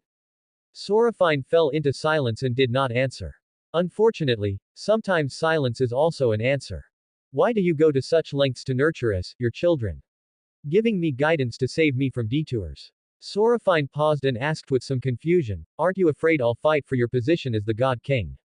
Zeus stood up, walked slowly to Soraphine's side, and leaned against the divine throne, then let it come. If you have the ability, then take my position as the god king. I emerged victorious from the second god-king war. I have always been growing and making myself stronger. I possess the resources of the world and have been utilizing them. But if, despite all this, I am still surpassed, then it can only be said that I am unworthy of the position of god-king. It would mean my skills were inferior, and I would accept my defeat. And the reason I am willing to nurture you is that I need to prove myself. My becoming the God King was not due to the favor of fate, but because of my own strength as the God King, Zeus said, looking at Soraphine. Every child worth nurturing, I will bring to Olympus, regardless of their mother's status, Zeus said softly. Originally, in my plan, you were to become Apollo's subordinate god, a support for him, so that he would be capable enough to ascend to the position of god-king. In this way, the so-called prophecy would be debunked. I became the god-king by relying on my own strength, not on some so-called prophecy. Zeus repeated the same sentiment loudly once more. It was clear that Zeus held the so-called favor of fate in utter contempt. But now things have changed. I've found that nurturing a life-type deity with faint divine power and letting him become the supreme god-king of the world is a far more interesting prospect. Zeus's deep blue eyes met Soraphine's amber ones, a faint hint of provocation curling at the corners of his mouth. Hearing Zeus's heartfelt words, Soraphine's pupils constricted. He had originally thought Zeus was an arrogant, cruel, and foolish god-king. But after this conversation, he realized Zeus was a wise elder, possessed of intelligence and skilled at guiding others. Moreover, he was broad-minded, not caring if someone took his position as god-king. In fact, he even craved for someone to seize it. Why would such a god-king be labeled with a reputation for cruelty? So, you must grow up quickly, or the position of god-king won't fall to you. Zeus said after a pause. Then, since your highness Zeus desires it so, why not just give up the position of god-king directly? Soraphine asked after a moment's hesitation. Give it up. Zeus sneered, saying with some disdain, if the position of god-king were given away so easily, wouldn't my efforts become a joke? For the sake of the god-king's throne, I have scaled volcanoes, dived into deep seas, been corroded by endless death energy, hunted sea monsters, and wiped out magical beasts, escaping death 9 times. If I were to give it up so easily, I would be negating all my past efforts. Zeus said coldly. I want the world to see me as Zeus the god-king, rather than King Zeus. Zeus raised his arms, his powerful chest muscles appearing exceptionally resilient amidst the accompaniment of thunder and lightning, as he spoke with great excitement. Fate has bestowed a glorious shackle called God King, but I insist on breaking this shackle to show all living beings in the world my strength and my efforts. Even if it all comes to nothing in the end, I will have no regrets. Zeus turned his head and looked at Soraphine, continuing, just as you said, I don't want the Zeus before death to ask the current me why I didn't work a little harder. Therefore, I will nurture you until your power becomes even stronger, or until you give up your own power and become one of those fallen gods, Zeus said with disdain. Soraphine's pupils flickered incessantly. He had thought that because he was a transmigrator, he was superior to other gods. But now, he realized how foolish that thought was. Gaia, the Earth Mother who enjoyed seeking amusement, and Zeus, who wanted to prove himself. They were all brimming with charismatic charm. Even his mother, Demeter, who had been a cowardly goddess before he came along, became strong for the sake of her child after his birth, picking up the black stone scythe that would harm her. I won't give up. Abandoning this ideal would be a betrayal of my past self. Soraphine raised his eyes slightly and spoke with determination. I'll be waiting for you to grow. I hope you don't become an eagle with broken bones in the midst of your trials, Zeus said. If my wings are broken in the pursuit of my ideals, I will have no regrets, Soraphine said seriously. Zeus laughed heartily, thunder swirling at his fingertips. Good. I shall await your persistence until you become an existence in this world that cannot be ignored. With that, Zeus moved with a clap of thunder, and Soraphine appeared outside the Temple of Thunder. Looking at the tall stone pillars, Soraphine realized he was indeed outside the Temple of Thunder. Just then, a fragrant breeze blew past, and a warm, loving voice tightly embraced Soraphine, saying, I'm sorry, Soraphine. It's because I am too weak that I have no way to protect you. Feeling his mother's warmth, Soraphine said softly, My mother, the great Demeter, goddess of agriculture, I have said that this is not your fault. You have already done everything in your power to protect me. Soraphine's words warmed Demeter's heart. Indeed, Soraphine was her fruit of good fortune, the manifestation of the will she had birthed. She was grateful to the heavens for their pity and to fate for favoring her, allowing Soraphine to be born from her divine body and become her child. Afterward, Demeter took Soraphine back to the Temple of Agriculture. The moment the temple gates closed, Soraphine couldn't help but ask, My mother, I wish to ask, what exactly is Zeus's authority? Hearing this, Demeter's divine body stiffened for a moment. Had he discovered something? Demeter looked at Soraphine with a complex gaze, then paced back and forth in the temple. After much hesitation, she said, My dear child, you already know of your parentage, don't you? Soraphine was taken aback. Seeing Demeter's worried expression, he understood what she was concerned about. He then nodded heavily and said, "Yes, mother, I already know. My father is King Zeus, is he not?" Seeing Soraphine's reaction, a flash of panic crossed Demeter's eyes, her mind in a tangle. Now that Soraphine knew the truth, would he still be willing to stay by her side? Demeter opened her mouth and finally asked, "Then what are your thoughts? Do you wish to stay by Zeus's side?" Several children favored by Zeus had already become deities of medium divine power, and some even had the chance to become one of the 12 main gods. There were always rumors on Olympus that the remaining seats for the main gods were specifically left for Zeus's children to grow into. Any child valued by Zeus could become a main god. A main god. What noble honor. Authority second only to the god king, a god who holds authority over a portion of the world and possesses the right to convene the council of all gods. Seeing Demeter's sudden nervousness, Soraphine took his mother's hand very seriously and said, "My dear mother, noble goddess of agriculture, you need not worry about my departure. I am forever your child, and that will never change. The link between Zeus and me is merely one of blood, but the link between you and me is your love, my gratitude, and the bond of blood." Hearing Soraphine's words, a flash of relief appeared in Demeter's eyes. She now knew Soraphine's stance. That was, Soraphine would always be her child, and that would never change. Time spent in warmth always passes quickly. Now, Soraphine had a question in his heart that he needed Demeter to answer. Why was it that in front of Zeus, he had actually spoken everything that was in his heart? Demeter provided the answer. The authority Zeus has that can influence thoughts is called royal authority. Most beings in the world believe that thunder is Zeus's greatest power, but in fact, royal authority is one of his most important authorities. The authority of royal authority seemed to overlap with the power of the god king, but it was completely different. Demeter didn't know the specific differences herself, she only knew it was an authority Zeus obtained in the 300 years after becoming the god king. The authority of royal authority allowed Zeus to possess an incomparable pressure and caused other gods to feel a sense of submission in their hearts. In front of Zeus, all gods of a lower rank than him would involuntarily bare their hearts to him. Therefore, many gods, no, it should be said almost all gods weaker than him, were terrified of speaking with Zeus alone. Because talking to Zeus was like having no secrets, they would reveal the darkest, most evil, ugliest, and most morbid parts of their hearts before him. Hearing Demeter's explanation, Soraphine somewhat understood why Zeus had suddenly changed his mind about him and said those words. Having seen so much of the gods' ugliness, the sudden appearance of a blank sheet was indeed quite surprising. It wasn't that all gods were ugly, but rather that gods without restraint could fully express their ugly sides and become increasingly casual about it. Soraphine was different. The education from his previous life had established correct values in him, which was why there was something different about him when facing Zeus. He finally understood why Zeus had the title, Master of Oaths in his previous life. He had thought it strange, as that was clearly the authority of Styx, the river of oaths, so how had it become Zeus's authority? Now he understood. Not all oaths are followed voluntarily, so royal authority is needed to restrain those who make them. Thinking of this, Soraphine became exceptionally wary of Zeus. The tip of the iceberg Zeus had shown was already very powerful. How powerful must his hidden authorities be? Soraphine wanted to make his own authority stronger as well. After all, even if he had no other intentions, having his privacy exposed to other gods was a loathsome thing. He had already obtained the authority of fruits, so his greatest weakness was mostly eliminated. Now, it was time to start developing his own power. A seed grows from insignificance to eventually become a towering tree. Correspondingly, a single spark can start a prairie fire. But to reach that stage, the most important thing now was to make the power of the seed stronger.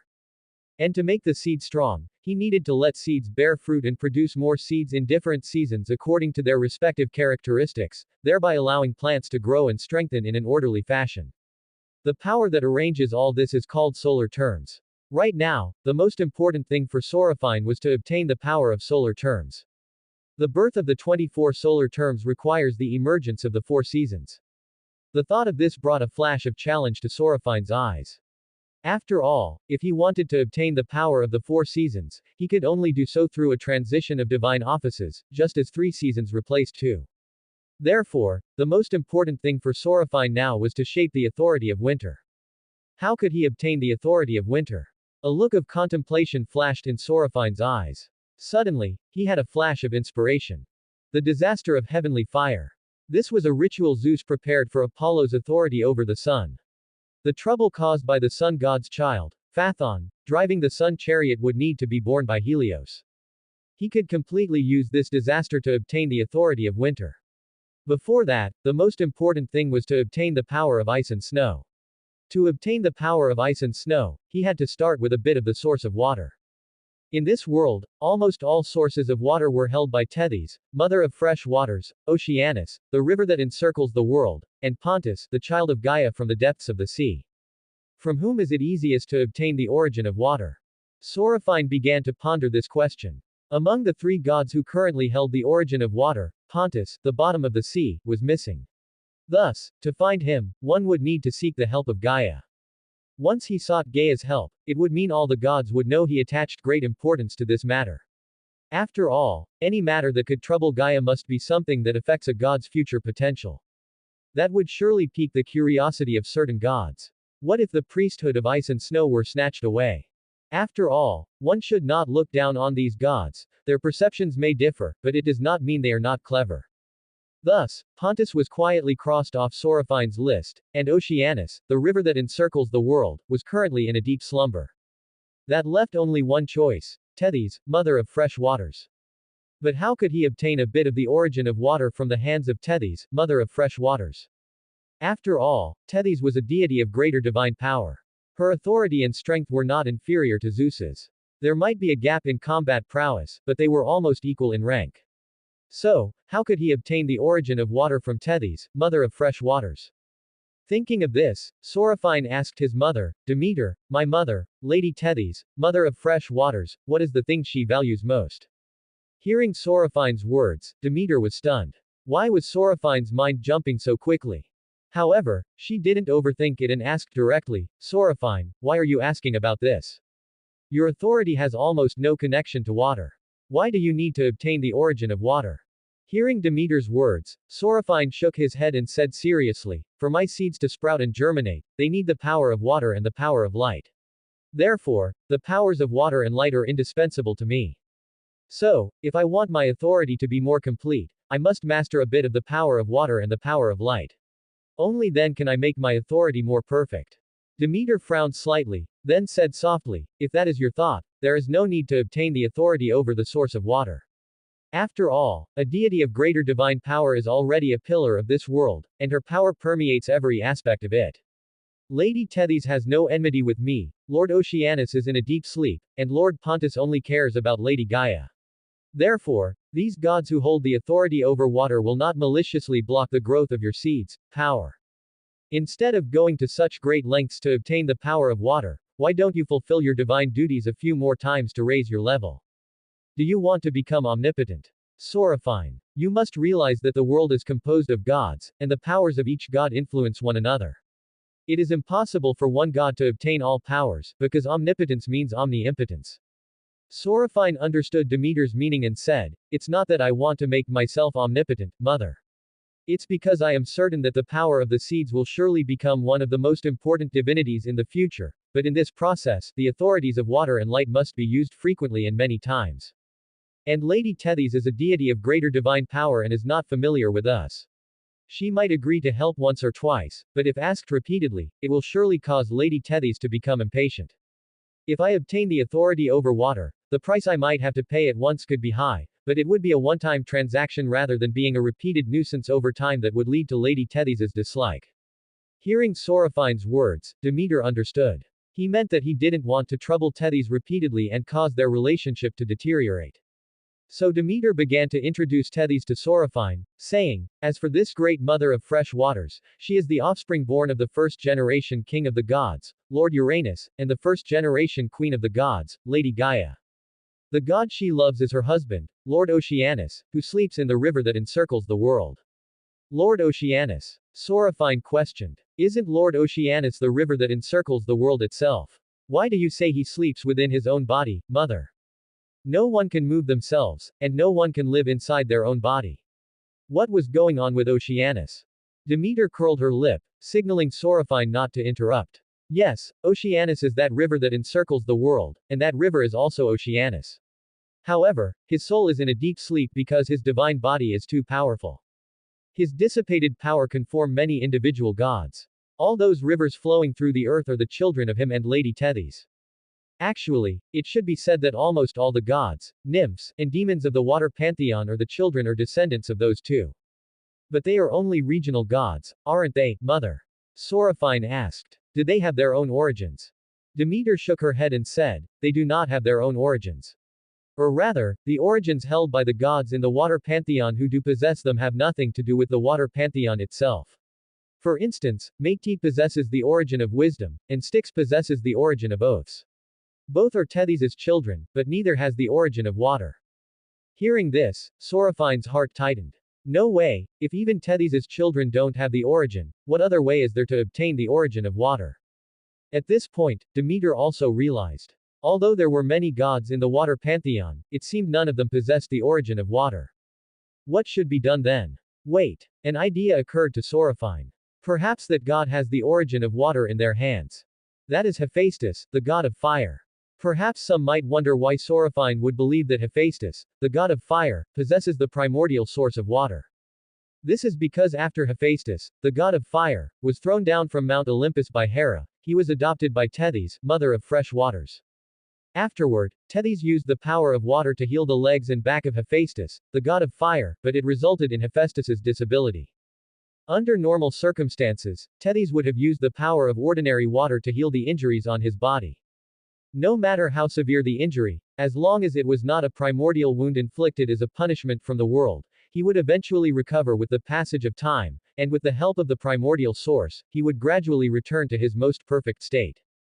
However, even now, Hephaestus, the god of fire, remains lame and hunched over, which indicates that there must be a power within him capable of suppressing Hephaestus's own primordial source. Only magic can defeat magic. By the same logic, only a primordial source can suppress another primordial source. Hephaestus, the god of fire, has now become a deity of medium divine power, and is even a leader among them. Aside from those titans who are sleeping or imprisoned in Tartarus, there are no more than 5 or 6 beings on the surface capable of suppressing the primordial source of such a deity. And the one most suspected among them is Tethys, mother of fresh waters. Her primordial source is much stronger than that of Hephaestus, the god of fire, so the power of water is far greater than the power of fire. But if it were merely the power of water eroding Hephaestus's body, it would be like duckweed without roots and would dissipate one day.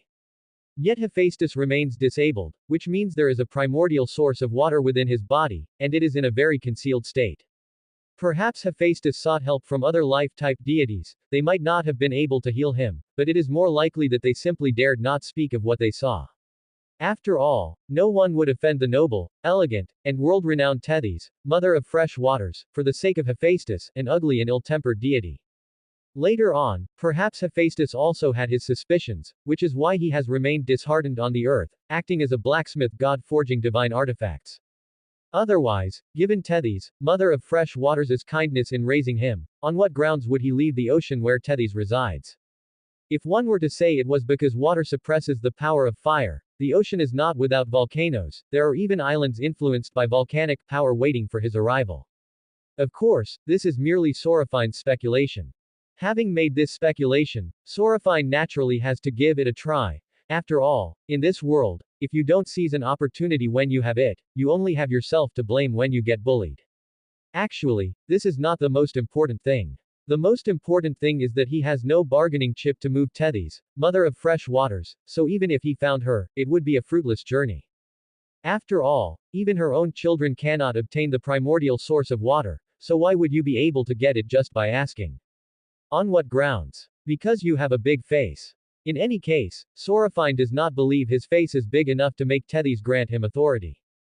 But Hephaestus, the god of fire, is different. This deity's lifelong obsession is to heal the scars on his body, so as long as he finds a way to extract the primordial source of water, then he will be able to heal automatically. But would doing so offend Tethys, mother of fresh waters? Soraphine does not know what Tethys, mother of fresh waters, is planning regarding Hephaestus, the god of fire. If an opportunity is right in front of you and you don't seize it, you deserve to fall behind. So what if it is Tethys, mother of fresh waters? He is a origin god anyway. At worst, he will return to the world to be reborn. Thinking of this, a trace of determination appeared in Soraphine's eyes, and he said to Demeter, "My dear mother, I now wish to go search for Hephaestus, the god of fire, on the earth." Huh. Demeter was stunned. Didn't he just say he wanted to search for the power of water?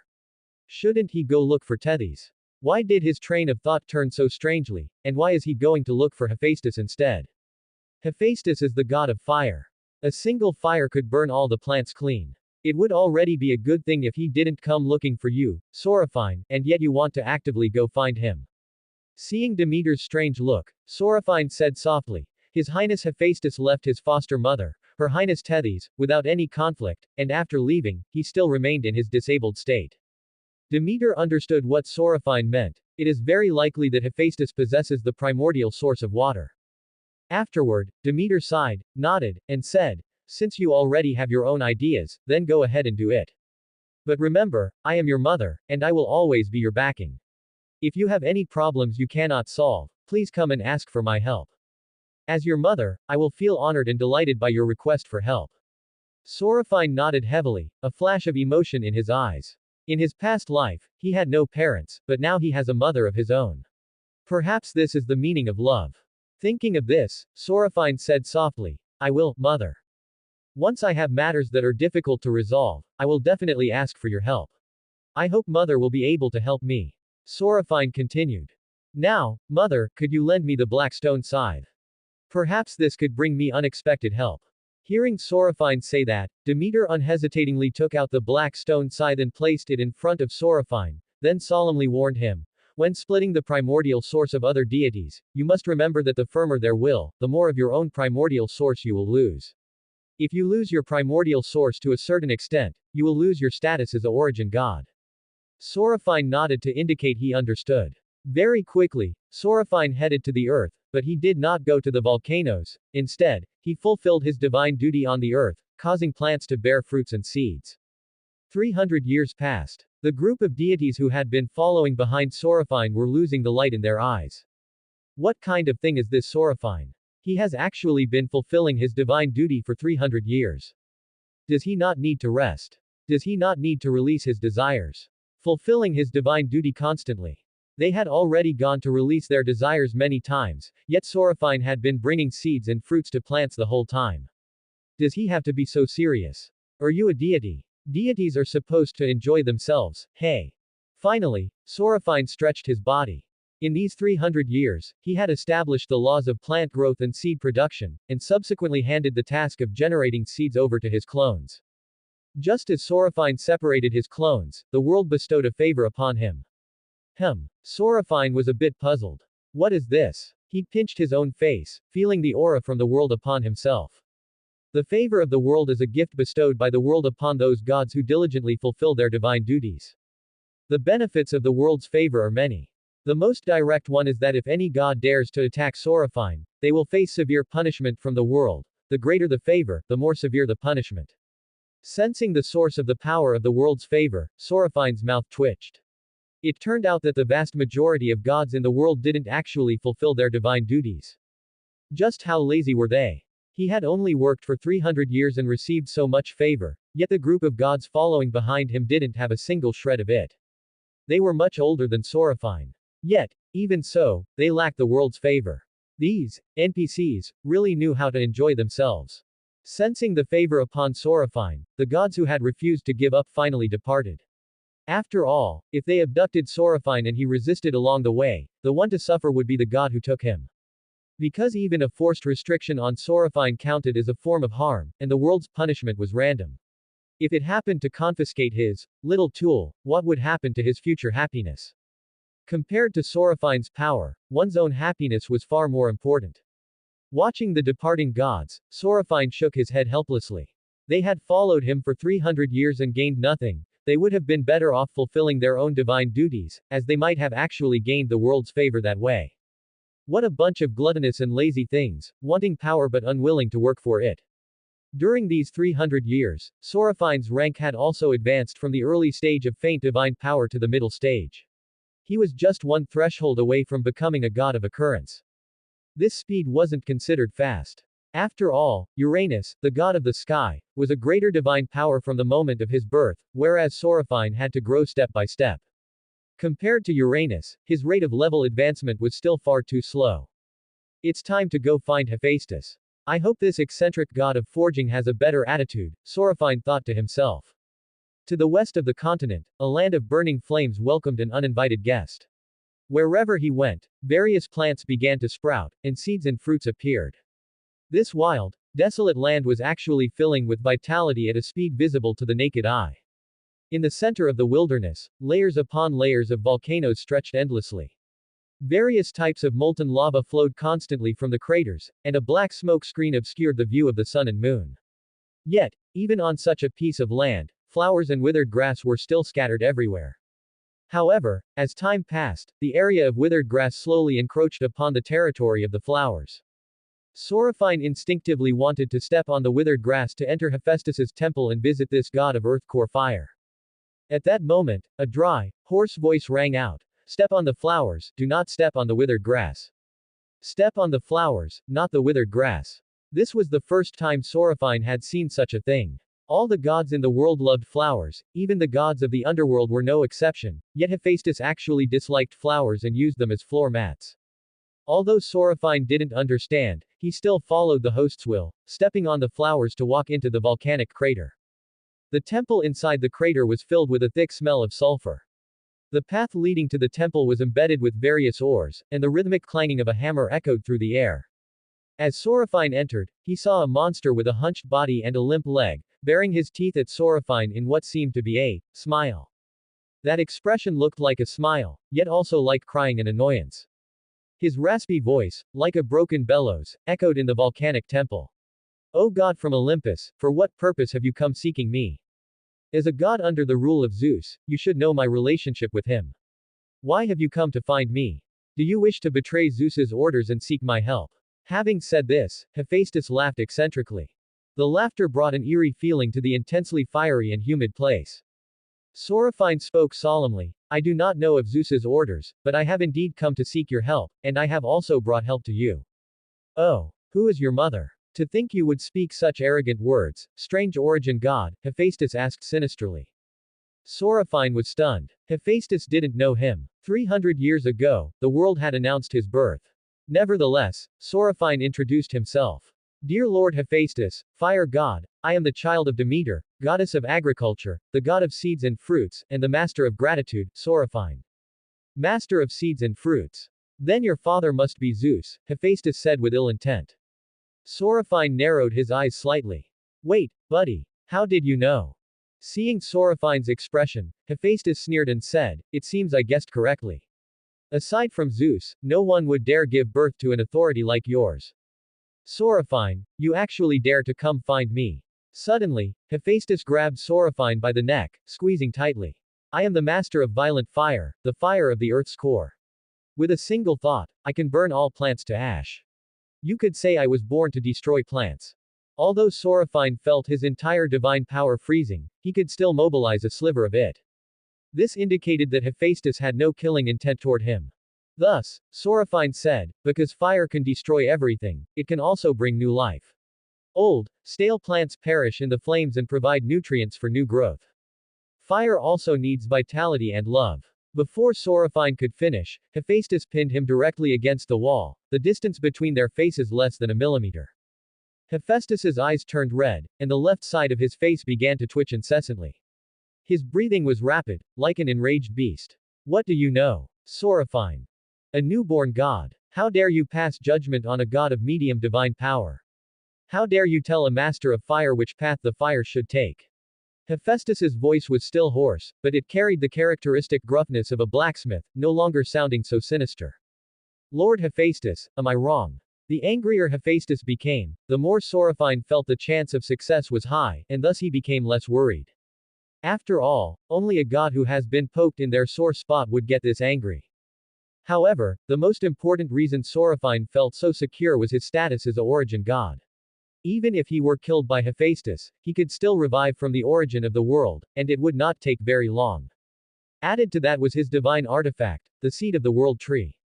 The name of this divine artifact sounded rather low tier. Yet, it could bring further possibilities to the world. Even if other gods wanted to snatch his divine artifact, there was almost no way to do so. Unless they seized his authority of seeds, they could only rely on him to make the divine artifact, the seed of the world tree, take root and sprout. Soraphine looked at Hephaestus before him, a dark glint flashing in his eyes as he said, "Your Highness Hephaestus, don't you want to experience what it's like to be a handsome god? In this world, everything is possible. Outsiders are shunned no matter where they go." Hephaestus's hand, which was gripping Soraphine, began to tremble, and his eyes began to dart around uncertainly. Yet, he remained stubborn. Clamping down on Soraphine's neck, he stared intensely at Soraphine and said, "Do you have that ability?" Soraphine, master of the weak seed. Gods of medium divine power, and even those of greater divine power, have no way to change my disability. Do you think you can do it? Is it that they cannot do it, or is it that they dare not do it? Soraphine stared at Hephaestus before him and said with a smile. It was as if the one Soraphine was facing was not a temperamental god of fire, but a newly born seed. How dare you? Hephaestus had not finished speaking. Soraphine continued to poke at Hephaestus's sore spot, saying, "Who do you think left the wounds on your body? Would they offend a goddess who is elegant, intelligent, noble, brimming with maternal power, and in control of a vast pantheon, just for you, a god of medium divine power with an unpredictable temper?" Hephaestus's hand could no longer hold on, he released his grip, his eyes filled with anger and despair. Soraphine was right. The scars on his body came from Tethys, mother of fresh waters. He did not understand why Tethys would treat him that way, which was why he had left the ocean to come to this desolate land and live in seclusion. Soraphine moved his neck slightly, feeling as if it were about to snap. He secretly used his divine power to heal the pain in his neck, while the expression on his face remained a smile, as if a broken neck were merely a trivial matter. Although, for a god, it was indeed a trivial matter. Yes, they would not do that. My previous requests were all in vain. Hephaestus knelt on the ground, his face full of despair. You are here to mock me, aren't you? Congratulations, lackey of Zeus, you have succeeded. Looking at Hephaestus in this state, it seemed he had taken the words to heart and shattered his illusions. Now, the following matters would be much easier to handle. I said I was here to heal you, your Highness Hephaestus. It seems you have already forgotten what I just said, Soraphine said. How will you heal me? Hephaestus, like a drowning man grasping at the final straw, spoke with an excited tone, as long as you heal me, I will give you anything. Whatever divine artifact you want forged, I can forge it for you. Whichever god's life you want taken, I can bring it to you, as long as. Watching Hephaestus's hopeful expression, Soraphine shook his head and said, strictly speaking, I do not know how to heal the scars on your body. Upon hearing this, Hephaestus's eyes suddenly turned blood red, and he looked at Soraphine with a ferocious expression. Are you toying with me? You must consider clearly what the consequences are for toying with an enraged god of fire. Your body will be suspended in the center of the subterranean fire forever, for all eternity. No one will be able to save you. Soraphine spread his hands and shook his head, saying, I truly do not know how to heal the scars on your body, but I can make those origins that affect your body leave it forever. The reason you have no way to change your body is because that part of the power has long since become inseparable from you, hasn't it? It could be said that those powers are the very powers that constitute you. No god can strip away their own origin. Gods can abandon their divine offices, thereby allowing the corresponding origin to depart through the power of the world. However, Tethys exploited a bug. The origin of water belonging to her became a part of Hephaestus, yet it did not manifest the power of a divine office. Therefore, even if Hephaestus abandoned many more divine offices, he would have no way to take away this part of the origin, so it remained in Hephaestus's body forever. It could be said that this method was already approaching the authority of creation. But why did Tethys do that? Hephaestus did not know, and Soraphine did not know either, but what was certain was that this must be something that could allow Tethys to advance further. Hearing Soraphine's words, Hephaestus's eyes were filled with defeat, and his tone became low as he said, Yes, this is my own power, just an authority I have no way to utilize. The timing had arrived. Hephaestus had reached his most desperate moment. Hope given at this time was the most important. After all, water for someone dying of thirst in the desert is far more precious than water for someone who is simply thirsty. Soraphine said seriously, but I have a way to make you completely strip away that part of the origin. Do you want to try it? In exchange, that separated part of the origin belongs to me, and you must use this part of the origin to forge a divine artifact. Soraphine's words successfully caused hope to sprout once more in Hephaestus's desperate heart. He chattered his teeth, his heart beating wildly, and said, "Are you sure what you said is true? You are not toying with me. I can swear an oath upon the river of oaths, Styx. I am not deceiving you right now," Soraphine said seriously. Soraphine's serious demeanor finally offered Hephaestus some comfort, and the seed of hope in his heart finally sprouted. "However, I can only remove that part of the water origin that affects your body," Soraphine said, taking out the black stone scythe and pointing it at Hephaestus.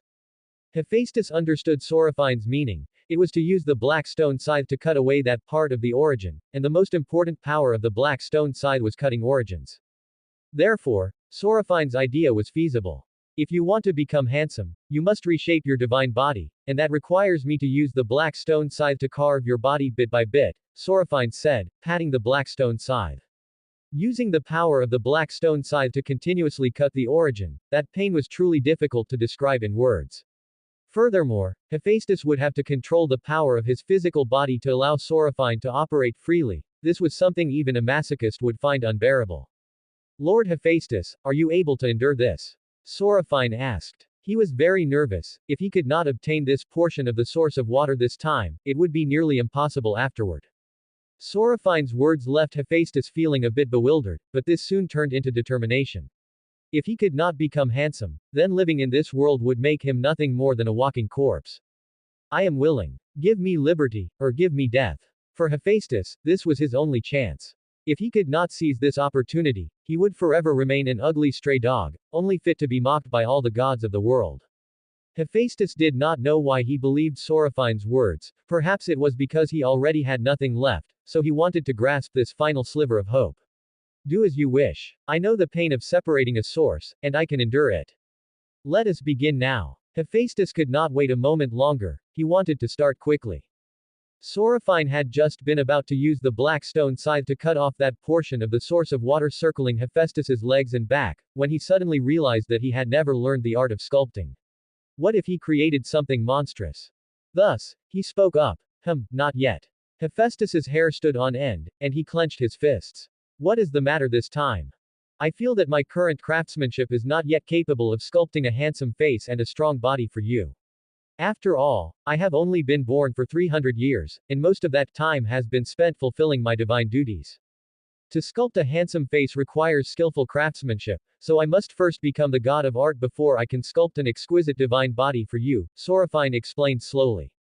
Hephaestus sighed, feeling that Soraphine was somewhat unreliable, but this was a choice with no other options. "Then how can you become the god of art?" Hephaestus sighed. "I do not need to become the master of art. I only need to become the master of statues," Soraphine said. "Statues?" Hephaestus was confused. What was that? Art temples are carved with patterns for decoration, but no one has carved the likenesses of the gods. Carving the likeness of a god is what is called a statue, Soraphine explained to Hephaestus. This was also part of Soraphine's planning for the future. If he wanted to escape his destined fate, he had to make himself powerful at any cost, and the divine position of statues would allow Soraphine to participate in the third birth of humans and animals. And this would happen after the disaster of heavenly fire. Therefore, if there was no way to obtain the divine position of ice and snow, he would have to wait for the birth of the new humans afterward. "Could I trouble you to find me some stones, Lord Hephaestus?" Soraphine asked. "Stones suitable for sculpting. I need to first familiarize myself with how to sculpt a handsome face," Soraphine said to himself, then added, "Of course, Lord Hephaestus, you may also offer your opinions, as it is your own face and body, after all." Hephaestus pointed a finger, directly pulling out a stream of magma and shaping it into long strips, then used his divine power to cool the magma, forming blocks of obsidian. Looking at the hard obsidian in front of him, reinforced by Hephaestus's divine power, was he trying to work him to death? Soraphine's mouth twitched. "Lord Hephaestus, this stone is too hard. I need stones that are slightly softer, yet still strong enough. You are making things difficult for me." Hephaestus looked stunned. Where on earth were there stones that were both hard and soft? What was he doing? "How about this, Lord Hephaestus? Please help me fetch some marble, the kind of stone used to build temples for ordinary gods. These stones are just right." Soraphine also realized that what he had said was a bit absurd, so he directly specified the type of stone. "Wait here." Hephaestus flew out of the temple. A short while later, a flash of red light passed, and he carried a large block of marble and placed it in front of Soraphine, saying, "There are many more outside the temple. If that is not enough, I will carry them in for you." Poor Hephaestus had now surprisingly become a porter, continuously carrying stones for Soraphine. Soraphine began his journey of sculpting. For some reason, Soraphine did not seem to have much artistic talent. All that appeared before Hephaestus was a fat little chick with one short leg and one long leg. The ugly, crudely drawn chick in front of him made Hephaestus feel fortunate. It was a good thing Soraphine was practicing. If he had not practiced, that would have been his own fate. An accident, just an accident, Soraphine said, feeling a bit embarrassed. For some reason, Hephaestus's mood improved significantly. Compared to the line-drawing bird in front of him, he felt that he looked quite alright. Soon, he carried in another block of marble, letting Soraphine practice to his heart's content. Just like that, the sun god Helios had been embraced by the arms of the river encircling the world, Oceanus, for 3 years. Soraphine was finally barely able to sculpt the appearance of a normal male. At the same time, Soraphine also invented several tools to help him sculpt: pens, rulers, sandpaper, brushes, and other things. 3 years passed, and then another 3 years. At this rate, even an undercover agent would have become the boss, yet Soraphine's sculpting technique was still far from masterpiece quality. Finally, another 10 years passed. Hephaestus's face was covered in beads of sweat, and without blinking, he stared at the stone sculpture in front of Soraphine. Finally, when Soraphine used the black stone scythe to carve the last stroke, Hephaestus could not help but burst into laughter. The sculpture's face was very handsome, and every inch of the texture of its flesh carried beautiful curves. The statue in front of him was modeled by Soraphine after Michelangelo's David, from his past life, but after his improvements, it had reached the pinnacle of physical perfection. "How is it, Lord Hephaestus? Does this face meet your requirements?" Soraphine asked. Hephaestus shook his head and said, "I do not want to look the same as a sculpture. I want you to reshape a new body for me, and it requires the participation of the laws of the world so that it can form a unique body that belongs to me," Hephaestus said seriously and earnestly. Soraphine nodded and said, "I shall follow your request, my dear Lord Hephaestus." "Then let us begin, Soraphine." Hephaestus wore an expression of resignation to death. After all, the coming operation was comparable to torture, so he had to steel himself. Soraphine picked up the black stone scythe. Piece by piece, he carved into Hephaestus's divine body, molding a new form for him.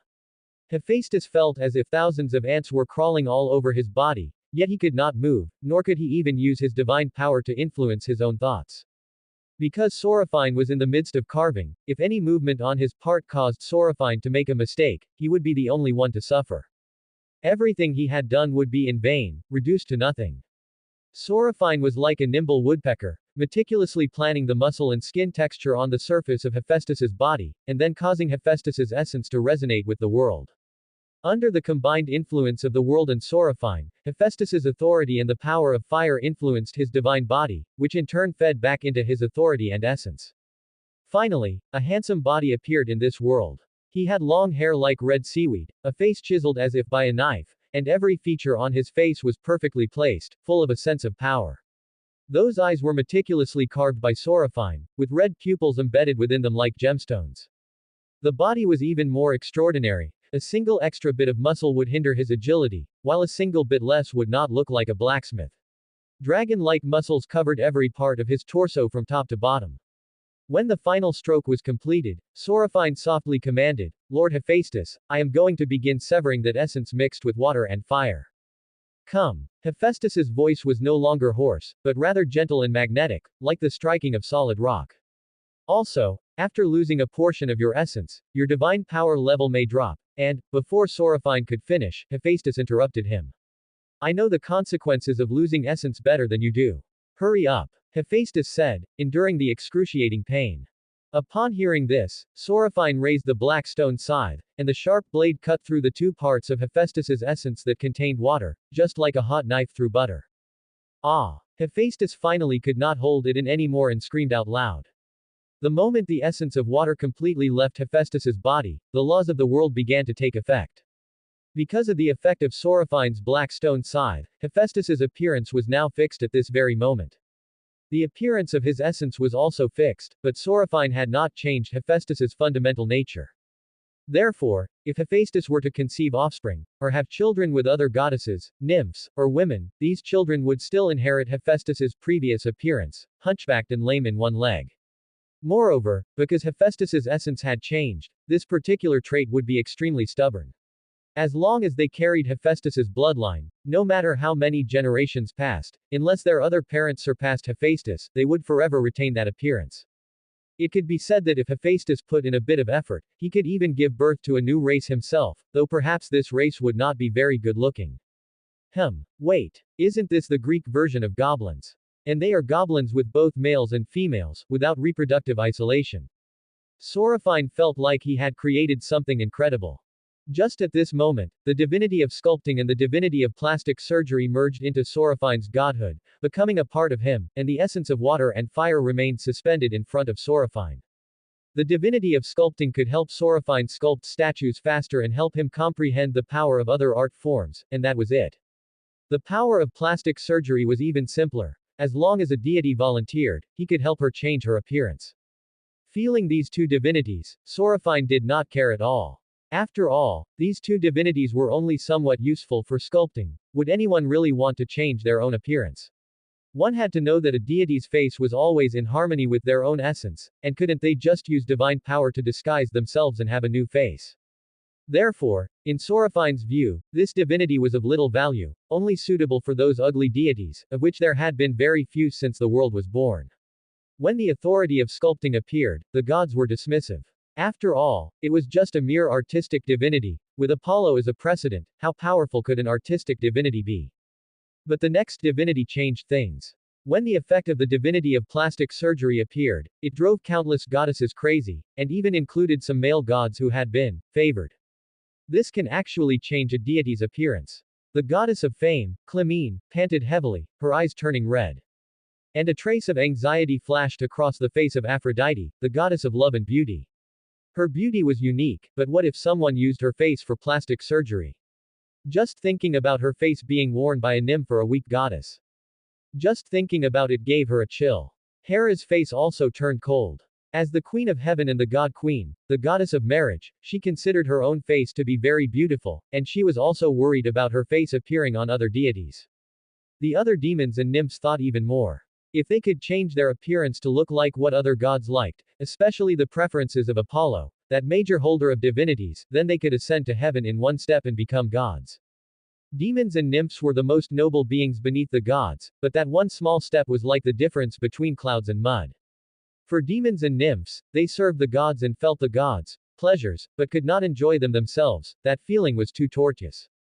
They were only one divinity away from the gods, but divinities were monopolized by the gods, and they lacked the determination to burn everything they had in exchange for the world's attention.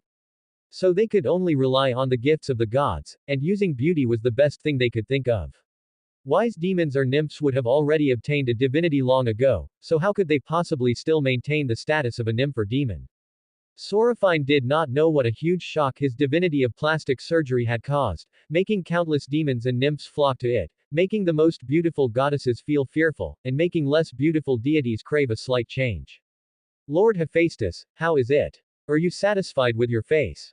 Soraphine asked. Hephaestus used his divine power to feel his appearance and body, and the corners of his mouth could not help but curl up as he laughed heartily and said, I have finally gotten rid of that ugly appearance. I have finally become handsome. As he spoke, a tear appeared in the corner of Hephaestus's eye, and he laughed wildly. That's the end of part 1. Part 2 is coming soon. Thanks for watching. Please subscribe and support our channel for more stories.